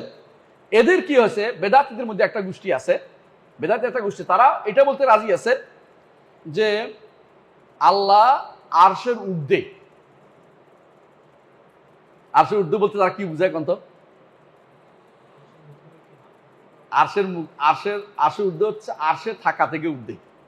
আমরা বলি না অমুকে এই কাজের ঊর্ধ্বে, মানে ওরা বুঝাতে চাচ্ছে এটা দিয়ে, সালা শব্দ দিয়ে খেলে, এরকম বুঝাচ্ছে। মানে মুখাপেক্ষি শুধু না, ওখানে থাকার ঊর্ধ্বে, ওখানে থাকতে পারে না, এটা উদ্দেশ্য। মানে সালা কি করে শব্দটা ঠিকই রাখছে, যেহেতু সালাফদের কোনো বক্তব্য আসছে, এখন বলে এটা উদ্দেশ্য হচ্ছে এটা, তিনি এটার ঊর্ধ্বে, মানে এটার দরকার নাই, মানে এই সালাই করতেছে। এই জন্য আপনাকে জানতে হবে, যখনই উম্মতের মধ্যে যখনই ফিতনা তৈরি করে, স্পষ্ট করে দিতে হবে যে এই কথা বললে যদি এই অর্থ নেয়, তাহলে সে ব্যক্তি পথভ্রষ্ট এবং সে ব্যক্তি কাফের হয়ে যাবে, যদি কোনো আল্লাহকে মনে করে আরশের উপর নাই, বরং আল্লাহ আরশের উপরে আছে। কিভাবে আছেন আমরা বলি নেই। কেউ যদি বলে যে আল্লাহ আরশের উপর এইভাবে নাই, এইভাবে আছে, দুইটা করে বেটা। কেউ যদি বলে যে তিনি আরশকে শুয়ে নাই, অথবা তিনি আরশে তাকে স্পষ্ট করতেছে না, এই জাতীয় বলাটাই বেদাত, এটাও বলা যাবে না। আল্লাহ আরশের উপরে এটুকু বলছে, কোরআন এবং সুন্নাহ এটুকু সীমা থাকতে হবে, এটা বলা যাবে না। আরশের থেকে তিনি বড় কিনা ছোট কিনা, এই জাতীয় কথাগুলি হচ্ছে শয়তানদের কথা, এগুলি ঈমানদারের কথা বলে না। আরশকে তাকে সই কিনা এগুলি বলা যাবে না, কারণ এগুলি অতিরিক্ত কথাগুলি শরীয়তে আসে নাই। আকীদার ক্ষেত্রে অতিরিক্ত কথা বলার কোনো সুযোগ নাই। তিনি আরশের উপরে বলেছি আমরা, উপরে থাকলেই কখনো কখনো সেটা নিচের সাথে লেগে থাকতে হয় না, এটা একটা কথা। কারণ হচ্ছে আসমান আমাদের উপরে, তাই না? তাই বলে কি জমিনের সাথে লেগে আছে? আমাদের মাথার সাথে আছে। সুতরাং আপনি যারা বলবে এটা যে যদি আরশের উপর হয়, তাহলে আরশের হয় সমান হবে, নইলে আরশের থেকে একটু বড় হবে, নইলে আরশের থেকে একটু ছোট হবে, এই জাতীয় কথাগুলি কখন আসে? যখন সৃষ্টির উপরে তুলনা করে। কারণ আপনি যখন একটা চৌকির উপর থাকেন, চৌকির থেকে ছোট হবেন না বড় হবেন, নইলে সমান হবেন, এই জাতীয় এটা আপনার হয়। আল্লাহর জন্য এটা আসবে না কেন? আমরা এটা বলি নেই যে আল্লাহ তাআলা আরশের উপরে বসে আছে, বুঝে আসছে কথাটা? আমরা এই কথা বলি না। হ্যাঁ, আল্লাহ তিনি হাসরের দিন কুরসির উপর বসবেন, আপনার হাদিস আসছে। যদি শুদ্ধ হয় তাহলে মানবো আমরা, শুদ্ধ না হলে এটা বলবো না। কিন্তু আল্লাহ আরশের উপর বসে আছেন এটা আমরা বলি না, কারণ বসা কথাটা আসে নাই। উপরে আল্লাহ আরশের উপরে আছেন এটা আসছে, যেটা আসছে ওইটাই শুধু বলতে হবে, অতিরিক্ত একটা শব্দ বাড়িয়ে বলতে পারবেন না। যতক্ষণ পর্যন্ত বা ইনুম মিন খালকি না বলবেন, ততক্ষণ পর্যন্ত আরশের উপর কথাটা স্পষ্ট হবে না। কেন স্পষ্ট হবে না? কারণ অনেকের কাছে আরশ কলবুল মোমেনে আরশুল্লাহ, বুঝছেন না? ইমানদারের কলবে তো আল্লাহ আরশ, তো এটা মনে করে আরশ, আল্লাহ আরশের উপরে, মানে আল্লাহ আমার কলমের ভিতরে, আরশ তো তার কলবটা আল্লাহ আরশ। নাউজুবিল্লাহ, নাউজুবিল্লাহ। এটা হচ্ছে হুলুলি আকীদা। এটা যে ব্যক্তি বিশ্বাস করবে ব্যক্তি কাফের, তার সালাত হবে না, তার হজ হবে না, যাকাত হবে না, তার জীবনের কোনো মূল্য নাই, সে কাফের, ভয়াবহ কাফের। কারণ আল্লাহ কোথায়? আলাদা, সৃষ্টি থেকে আলাদা, সৃষ্টি থেকে আলাদা। সুতরাং যারা বলবে আল্লাহ সৃষ্টির ভিতরে না বাইরেও না, এটা আরেক গোষ্ঠী, এটা এই গোষ্ঠী না, এটা হচ্ছে কালাম শাস্ত্রবিদরা। আর এরা হচ্ছে সুফিরা, বলে ভিতরে, কলমের ভিতরে। আর কালাম শাস্ত্রবিদরা ভিতরেও না বাইরেও না, ভিতরে না বাইরেও না, বুঝছেন তো? ভিতরে বাইরেও না, ডাইরেও না, বা মানে কোনো দিকেই না, মানে কোথাও না, দিক বলা যাবে না এই জন্য। অথচ দিক নামে যদি কোনো উপর, সর্ব উপরের অবস্থা আপনি বলেন, সবচেয়ে উপরের জিনিসটা বুঝা, অবশ্যই আল্লাহ উপরে। আর যদি দিক বলতে বুঝান যে সৃষ্ট কোনো জায়গা, তাহলে অবশ্যই আল্লাহর বাইরে। কারণ আল্লাহ তাআলা সৃষ্ট কোনো দিকের ভিতরে নন, বরং তিনি সৃষ্টির বাইরে। এই জন্য বাইনু মিন খালকি বলতে হবে। এখন দেখেন এই শব্দটা বাইনু মিন খালকি, এই শব্দটা কেন বাড়াইছে ইমামরা? এটা কিন্তু কোরআনে আসছে, হাদিসে আসছে, আসে না। ইমামরা কেন বাড়াইছে? এই বাড়ানোটা দরকার হয়েছে কেন? মানুষের ভিতরে ভুল বুঝাবুঝি আছে, স্পষ্ট করার জন্য এটা বলা হয়েছে। এইটা পরে আসছে যখন, এখানে আরো কিছু শব্দ এরকম আসছে যখন আলেমরা বাড়াইছেন। আল কোরআনু কালামুল্লাহ, একটু শব্দের কথা, আল কোরআনু মুনাজ্জালুন, এটা পর বাড়াইছে কেন? অনেকে মনে করে যে কোরআন নাজিল হয় নাই, বুঝেন না কথাটা? আবার সালাফরা বাড়াইছে যখন হচ্ছে মাখলুক বলা শুরু করলো, যে কোরআন সৃষ্ট, সালাফদের মধ্যে বলতে গায়রে মাখলুক বলতে হবে। ইমাম আহমদ ইবনে হাম্বল পাহাড় সম দাঁড়িয়েছিলেন এটার জন্য, গায়রে মাখলুক বলতে হবে। এখন যারা আমাদের কোরআনে থাকা কোরআনে কারিমকে, আমাদের কাছে থাকা কোরআনে কারিমকে যারা মাখলুক বলে, কারা বলে? শিয়া মুতাজিলা, বেলাল বিন আলী, হ্যাঁ, তার বুনিয়াদে আকীদার মধ্যে লিখছে। এবং ওই যে আবরার, আপনাদের আবরার, যার সাথে আপনাদের লোকেরা বসে চেয়ার ভাগাভাগি করে, তারা আল্লাহর কোরআনকে বলে মাখলুক, যে এই কোরআন তো মাখলুক। তো কোন কোরআন তাহলে সিফাত? কথা বুঝেন কিনা? কোন কোরআন তাহলে সিফাত? ঘুরে ফিরে তো মাখলুকে বললেন কোরআনকে। আল্লাহর কাছে নিয়ে তো মুতাজিলাও বিরোধিতা করে নাই। আল্লাহর কাছে এটা নিয়ে ওই সময় ইমাম আহমদ ইবনে এটা নিয়ে যুদ্ধ করে নাই। আমাদের কাছে থাকা কোরআন নিয়েই তো কথাটা হয়েছে। আর তুমি এখন সালাকি করে দূরে চলে গেছো, এটা বাদ দিয়া এটাকে মাখলুক বানিয়ে রেখে আরেকটা ঝগড়া আরেক জায়গায় পৌঁছাই দিছো। মানে নিজেরা মূল জায়গাটা, ঝগড়াটা কি করছে, আরেক জায়গায় সাপ্লাই দিয়ে দিচ্ছে। এখন এখানে বসে ওই মুতাজিলা আর আশারীরা, মাতুরিদীরা একসাথে হয়ে গেছে কিনা, যে এইটা তো মাখলুক, আমাদের কোনো বিরোধ নেই, এদের বিরোধ নেই, আমাদের তো এইখানেই বিরোধ। এই কোরআন, এই বাণীটা কখনো কি নয়, মাখলুক না, সৃষ্ট না, এটা আল্লাহর বাণী। আল্লাহর বাণীকে সৃষ্ট বলা কুফরি। তো আল্লাহর বাণী, আল্লাহর সিফাত, আল্লাহর সিফাতকে যদি মাখলুক বলে, সে ব্যক্তি কাফের হয়ে যাবে। এই জন্য আহমদ ইবনে হাম্বল বলতেন, মান কালা আল কোরআন মাখলুক ফাকাদ কাফারা, সে কাফের হয়ে গেছে। কাফারা মানে কুফরি করছে না, কাফের হয়ে গেছে। কাফের হয়ে যায় যদি এটা বলে। এখন আমরা তাও কাউকে নির্দিষ্ট করে এখনো কাফের বলি নাই, কিন্তু বলার সময় চলে আসছে যে বলতে হবে নির্দিষ্ট করে। যখন এরকম বলবে, স্পষ্ট বলে ফেলছে তারা, এখন আর আমাদের চুপ থাকার সুযোগ নেই। যে ব্যক্তি স্পষ্ট বলে নাই তারা আমরা কাফের বলি না, কিন্তু যারা বলবে আমাদের কাছে থাকা কোরআনে কারীম মাখলুক, সে ব্যক্তি কাফের। এর মূল কারণ হচ্ছে তাদের কাছে কোরআনের কোনো শব্দ নাই, কোরআনের কোনো বর্ণ নাই, কোরআনের কোনো আওয়াজ নাই। কথা বলছেন?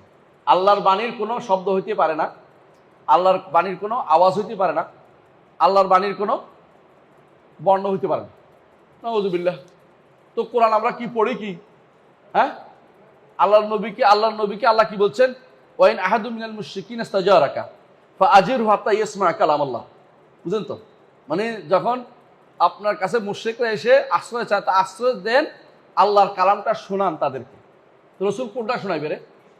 কি শোনাইবে রে? শব্দ না হলে কি শোনাইছে? কোন বর্ণটা বাদে, কোন বর্ণ বাদে কি শোনাইছে, শোনা দরকার। এইগুলো হচ্ছে বিভ্রান্তির অতল গহরে নিমজ্জিত। এরা কোনোদিনই ইচ্ছা করলে আল্লাহ তাআলা হেদায়েত দিতে পারত, আল্লাহর কাছে হেদায়েত চায় না। কায়মানবিককে হেদায়েত চাইলে মানুষ হেদায়েত পেতে পারে, কিন্তু এরা আল্লাহর কাছে হেদায়েত চায় না বলে হেদায়েত পায় না। কথা কি বুঝাতে পারছি?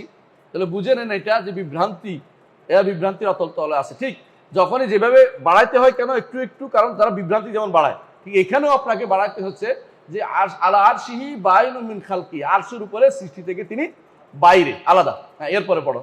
كما وصف نفسه في كتابه وعلى لسان رسوله بلا كيف বেলা কাইফিন, যেমনি ভাবে তিনি তার কিতাবে যেমন বর্ণনা করেছেন এবং রাসূলুল্লাহ সাল্লাল্লাহু আলাইহি ওয়াসাল্লামের রিসালাত, রাসূলুল্লাহ সাল্লাল্লাহু আলাইহি ওয়াসাল্লামের জিহ্বায় বর্ণনা করেছেন, রাসূলুল্লাহ বর্ণনা দিয়েছেন, কোরআনেও আসছে, হাদিসেও আসছে।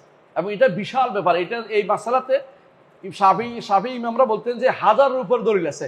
আমি তো এত দলিল আনি নাই, আমি শুধু মৌলিক কিছু দলিল আনিছি এবং ইমামদের বক্তব্য নিয়ে শেষ করে দিয়েছি।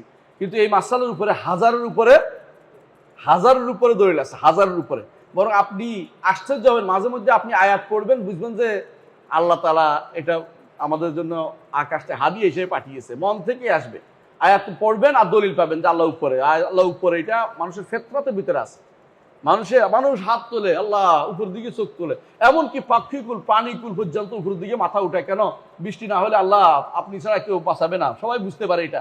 কিন্তু এরা শুধুমাত্র এটা বলতে পারে। বুঝে আসছে কথাটা? এদের এই সমস্যাগুলি কেন? তারা কখনো হক পথের দিশা পায় না, কারণ তারা হক পথ নিতে চায় না। যদি আল্লাহর কাছে কয় মানব ব্যক্তি হক চাইতো, আল্লাহ অবশ্যই তাদেরকে হক দিতেন, কারণ আল্লাহ তাআলার কাছে চাইলে আল্লাহ কাউকে নির্দেশ করেন না। তো যেটা বলছি, এখানে তিনি বলতেছিলেন যে বেলা কাইফিন, এই বেলা কাইফিন দিয়ে অনেকে বিভ্রান্তি করতে পারে আপনাদেরকে। এই বেলা কাইফ মানে হচ্ছে বেলা কাইফিন, হ্যাঁ, بلا تسبيح كيف আয় বেলা কাইফিন মালুম ইল্লাদাইনা, আমাদের কাছে যে ধরন নির্ধারণ ব্যতীত বলতে হবে এটাকে। আল্লাহ আরশের উপর আছে, কোন ধরনের কিভাবে আছেন জানি না, কিন্তু আরশের উপর আছেন কিভাবে বলতে পারবেন না। আর যারা বলে বসে আছেন তারা ধরন বানাইছে একটা, এই জন্য আমরা বসের কথা বলি না। এ বসে বলি না কেন? কেউ খেপে আছে, বসে বলতে হবে, কারণ তারা আগে বলেছে সমাসীন, এখন এটা সমাসীন, আসীন মানে তো বসা, এটা বলা যাবে না। তারপর তারা কেউ এটা বসে আছে বলে এটার জন্য বসে আছে, অথচ ধরন নির্ধারণ করে যাচ্ছে। আর ধরন নির্ধারণ করা যাবে না। আপনি বলবেন যে আল্লাহ আরশের উপর আছেন, কিভাবে আছেন জানি না, কিভাবে আছেন জানি না। আরশের উপর উঠেছেন কিভাবে সেটাও জানি না, উঠেছেন তিনি কিভাবে উঠেছেন জানি না। উপরে থাকা এক গুণ, আর উপরে উঠা আরেক গুণ। উপরে থাকা এটা আল্লাহর সিফাত জাতিয়া, সত্তাগত গুণ, আর উপরে উঠা এটা হচ্ছে আল্লাহর কর্মগত গুণ, ফেলিয়া, সিফাত ফেলিয়া। এই দুইটা গুণ এখানে আছে। এই দুইটা গুণের ব্যাপারেই আশারি মাতুরিদিরা মানে না, মুতাজিলারা মানে না, জাহমিয়ারা মানে না, এটা আমাদের দেশে সুফিরা মানে না, দেওবন্দিরা মানে না, বেরলভিরা মানে না। এখানে শুধুমাত্র আল্লাহ তাআলা খুল্লাস, যারা আহলুস সুন্নাহ ওয়াল জামাত সহিহ আকীদা ও মানহাজের অনুসারী, তারাই শুধুমাত্র এটা মানে। যারা আহলুল হাদিস ও মুহাদ্দিসদের পথের অনুসারী, পদাঙ্ক অনুসরণকারী, ইমাম আবু হাতিম এবং আবু যুরআ রাজির বক্তব্য যারা ভালোবাসে, যাদেরকে ইমাম মুহাদ্দিসদের যারা ভালোবাসে, তারাই শুধুমাত্র এই পথে চলতে পেরেছে। আর বিভ্রান্তরা এই পথে কোনোদিনই চলতে পারে না। হ্যাঁ, এরপরে পড়ো। وأحاط بكل شيء علما ليس كمثله شيء وهو السميع البصير তাই আহাতা বিকুল্লি শাইইন ইলমা, আল্লাহ তাআলা সবকিছু ঘিরে রেখেছেন। এলমান না বললে আপনি হয়তো বলতেন যে ঘিরে রেখেছেন মানে আপনি হাত দিয়ে ঘিরে রেখেছেন বলে বলতেন না, তিনি এলেম দিয়ে সবকিছু ঘিরে রেখেছেন। আপনি এইটাও মনে রাখতে হবে, হাত দিয়ে ঘিরে রাখার জিনিস না। আল্লাহ তাআলা মুহিত, ইন্নাহু বিকুল্লি শাইইন মুহিত, সবকিছু তিনি পরিবেষ্টন করে আছেন। এই কথা কারো মাথায় আসতে পারে যে তয়ালু বুঝি পরিবেষ্টন করে আসেন মানে ঘিরে রেখেছেন এমনি, এইটা দিয়েও এই জন্য আল্লাহ বলে দিয়েছেন এলমা, এলেম দিয়ে, অর্থাৎ তার জ্ঞানের বাইরে কিছু যেতে পারে না। যেমন তিনি অন্য আয়াতে বলেছেন কি, লা ইয়াজুবু আন রাব্বিহি মিসকাল যারাতিন ফিস সামাওয়াতি ওয়া ফিল আরদ, আসমান জমিনের সামান্যতম জাররা পরিমাণ, জাররা অর্থ কি রে? রাই পরিমাণ, সরিষা পরিমাণ। কারণ বর্তমান অণু তো তখন ছিল না, এই জন্য কেউ অনুজন অনুবাদ না করেন বলে অনুবাদ করবেন না। হ্যাঁ, রাই পরিমাণ জিনিস, তখনকার দিনে যা প্রচলিত ছিল সেটাই বলবেন, যে রাই পরিমাণ জিনিসও আল্লাহ তাআলার এলমের বাইরে নয়। রাই পরিমাণ জিনিসও আল্লাহ তাআলার এলমের বাইরে নয়। সব কিছুকে তিনি কি আছেন? ঘিরে রেখেছেন এলেম দিয়ে। তার এলেমের বাইরে কিছু যায় না, কোনো কিছু যায় না। আপনি অন্ধকার রাত্রিতে কালো পিঁপড়ার উপরে, কালো পিঁপড়া যদি কোনো কালো পাথরের উপর দিয়ে কালো পিঁপড়া দিয়ে হেঁটে যায়, আল্লাহ দেখতে পান না? দেখতে পান না? দেখতে পান। জানতে পারেন কিনা? জানতে পারেন। অর্থাৎ অন্ধকার রাত্রিতে, অমাবস্যার রাত্রিতে কালো পাথরের উপরে কালো পিঁপড়া হেঁটে গেল, আল্লাহ দেখেন না? অন্ধকার জমিনের কোথায় কি আছে, কোরআনে কারীমে আল্লাহ এটা বলেছেন যে ওয়ালা রাতবিন ওয়ালা ইয়াবসিন ইল্লা ফি কিতাবিম মুবিন, সবই আল্লাহ লিখিত, শুধু তিনি জানেন তা নয়, কি এই কাজটা হবে এটা লিখছে না, এই কাজটা হওয়া চান, তার চাওয়ার বাইরে হাঁটতেও পারে না পিঁপড়াটা। তিনি হাঁটতে বলছেন বলেই হাঁটে, হাঁটা লিখছেন বলেই হাঁটে। হ্যাঁ, পিঁপড়ার হাঁটাটা পিঁপড়া হাঁটবে বলে আল্লাহ লিখছে এটা না, আল্লাহ লিখছেন বলে পিঁপড়া হাঁটে। এটাও মনে রাখতে হবে। মানে বিভ্রান্তি উল্টাপাল্টা দিলেও আকিদার কত বিভ্রান্তি হয়ে যাবে, উল্টাপাল্টা কথা বলা যাবে না। তাহলে আমরা যেটা বলছি আহাত বিকুল্লি শাইইন ইলমা, তিনি সবকিছুকে ইলম দিয়ে ঘিরে রাখছেন, বুঝলেন তো? এই জন্য ইমাম তাহাবী বলতেছেন যে মুহিতুম বিকুল্লি শাইইন ওয়া ফাওকাহু, সবকিছুকে তিনি পরিবেষ্টন করে আছেন, কি দিয়ে? ইলম দিয়ে। ওয়া ফাওকাহু, এবং তিনি সবকিছুর উপরে। ইমাম তাহাবী কাকে, আল্লাহকে কোথায় বলছেন? সবকিছুর উপরে।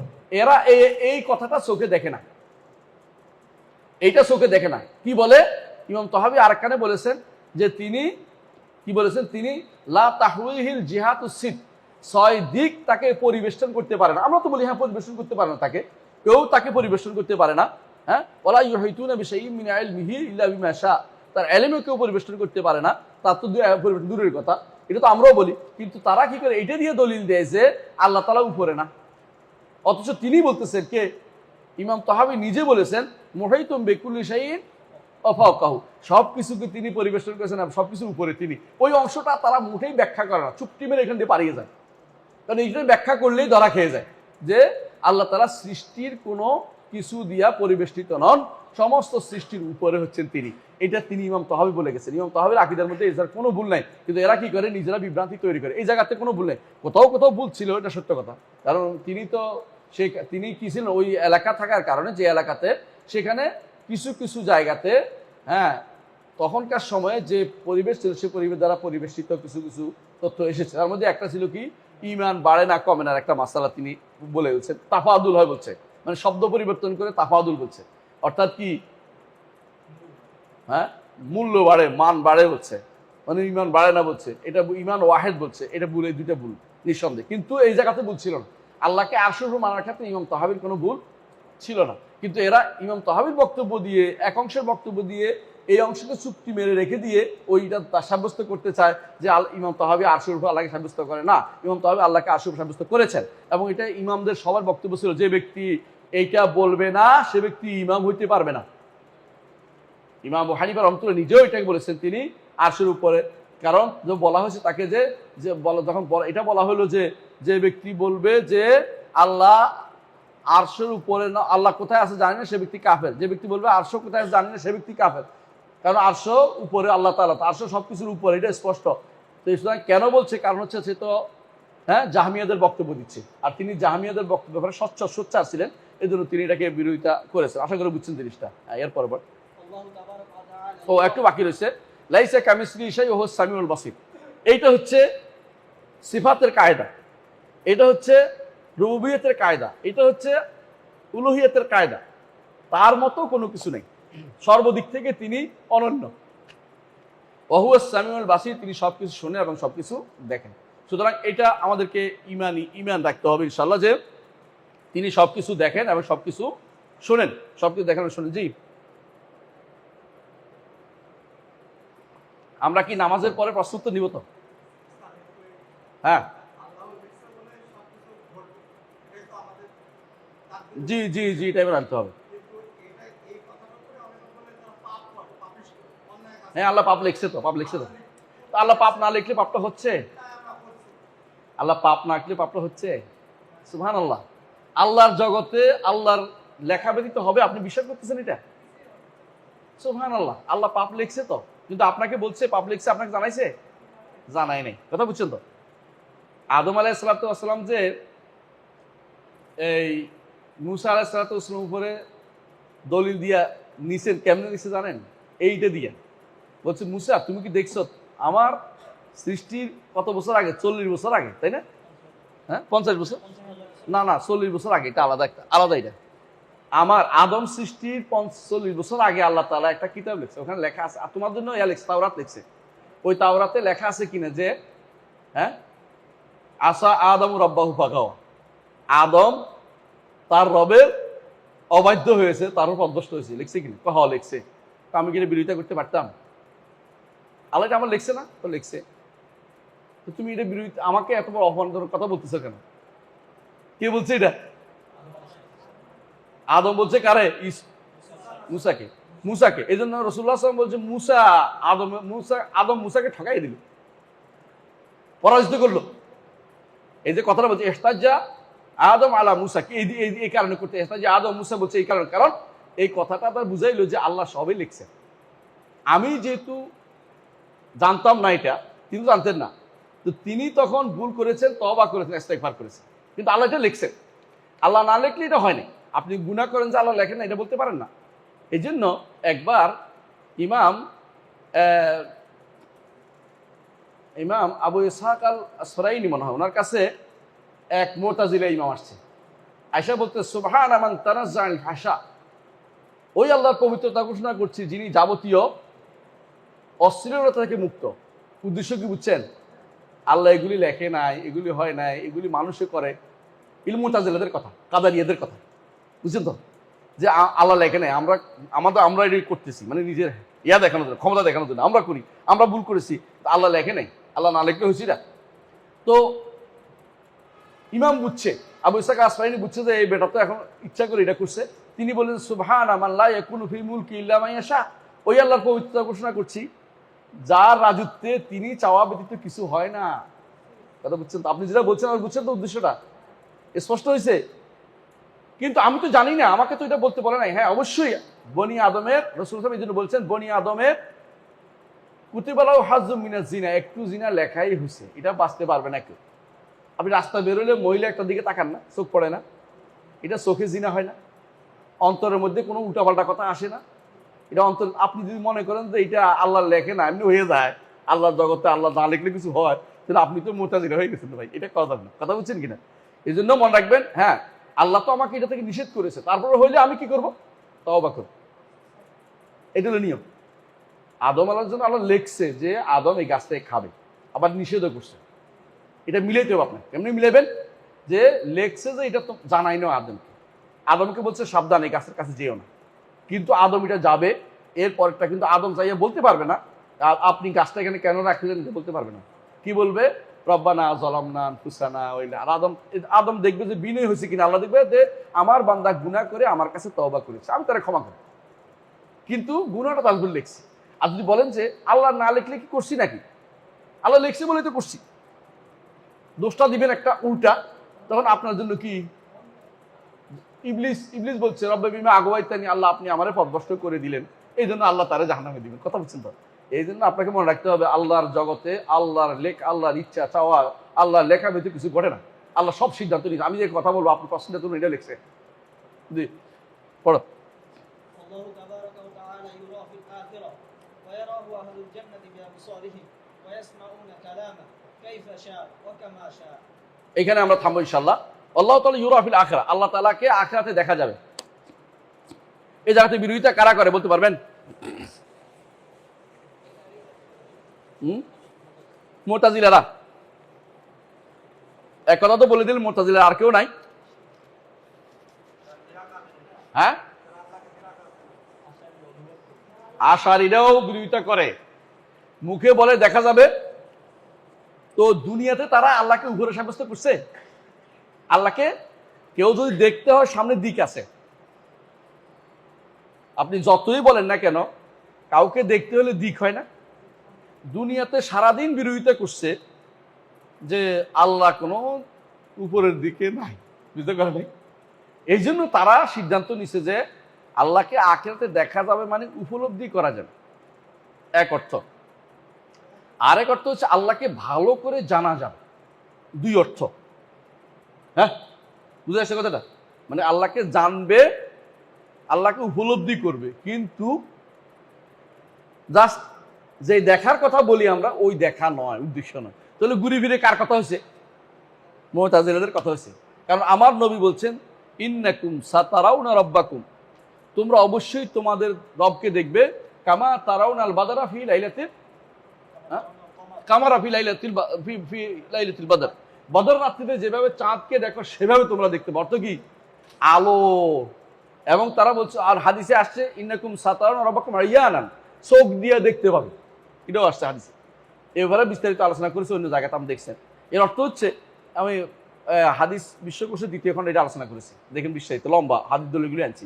এর অর্থ হচ্ছে হাদিস স্পষ্ট বলছে যে কিভাবে দেখেন, এমনকি এটাও বলছে লা তুদাম্মুনা ফি রুইয়াতি, তাকে দেখতে তোমাদের কোনো অসুবিধা হবে না, যেমনভাবে তোমরা স্বচ্ছ আলো দেখ। তারপরেও তারা বলে যে না, দেখা অর্থ উপলব্ধি করা, যথার্থ অন্তরে আল্লাহর মারফত হাসিল হইবে, মানে যা জ্ঞান অর্জিত হইবে। তো দুনিয়ারও আকারের পার্থক্য হলো কি, যদি পার্থক্য হলো উপলব্ধি, এখন তাহলে কি উপলব্ধি অর্জিত হচ্ছে না নাকি? মানে এই হচ্ছে বিভ্রান্তি। এরা ঘুরে ফিরে মুতাজিলাদের কথাই বলে। এরা কেন বলে, এটা এইখানে কেন আনে জানেন? কারণ আল্লাহকে দেখা হচ্ছে আখিরাতে সবচেয়ে বড় নেয়ামত, আর দুনিয়াতে আল্লাহকে জানা হচ্ছে সবচেয়ে বড় নেয়ামত। তো আখিরাতে আল্লাহকে যে ব্যক্তি দেখতে পাবে না, তার চেয়ে সবচেয়ে মানে হতভাগা আর কেউ নাই। এই জন্য আল্লাহ তাআলা কোরআনে কারীম বলেছেন, যারা কাফের তারা আল্লাহকে দেখতে পাবে না।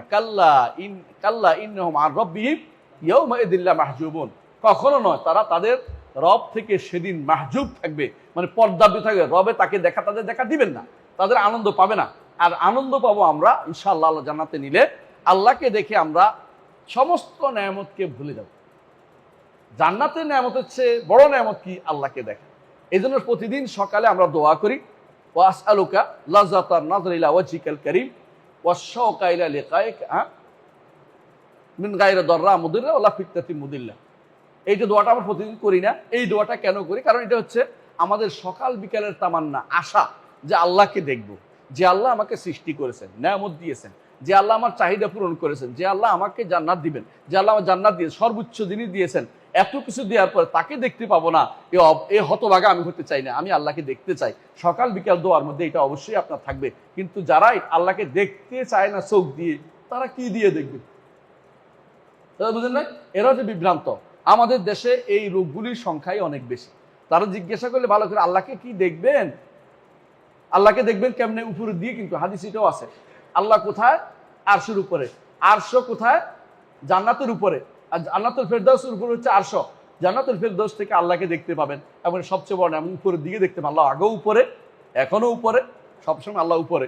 আল্লাহ তাআলা অলু তার জাতি সিফাত, সত্তাগত গুণ, তিনি কখনো তার ওয়ালাইসাল আসফালু মিন ওয়াসফির রুবুবিয়্যাতি বিশাই। ইমাম আবু হানিফা রাহমাতুল্লাহ বলছেন, নিচে থাকা রবের কোনো গুণ হইতে পারে না, রবের কোনো নিচে থাকা কোনো গুণ হইতে পারে না। কথা বুঝাতে পারছি? এটুকুর মধ্যে আজকে আমরা ইনশাআল্লাহ এখানে থাকবো। সামনে কালাম থেকে আমরা পড়বো, ওইখানে একটু বাকি আছে। ওয়াসমাউনা কালামা, তারা তার কথা শুনবে। শুনবে কিনা? আল্লাহর কথা শুনবেন। আল্লাহ তাআলা কি বলবেন? আল্লাহ তাআলা বলবেন যে ইয়া আহলাল জান্নাতি, হে জান্নাতীরা, তোমাদের কি বাড়িয়ে দিব? তখন আমরা কি বলবো? আল্লাহ আমাদের সবই তো দিয়েছেন, কি বাড়িয়ে দিবেন? আল্লাহ তাআলা বলবেন যে আমি তোমাদেরকে প্রথমে তোমাদের রেদওয়ান দিব, সন্তুষ্টি দিব, আর পর তোমাদের উপর আমি কোনোদিন রাগ করবো না। আর কি বলবেন? তোমার আল্লাহ তাআলা তখন তার চেহারা উন্মুক্ত করবেন, যে চেহারা এখন আমরা সহ্য করতে পারবো না, পুরো ছাই হয়ে যাবো, এই জন্য দেখান না।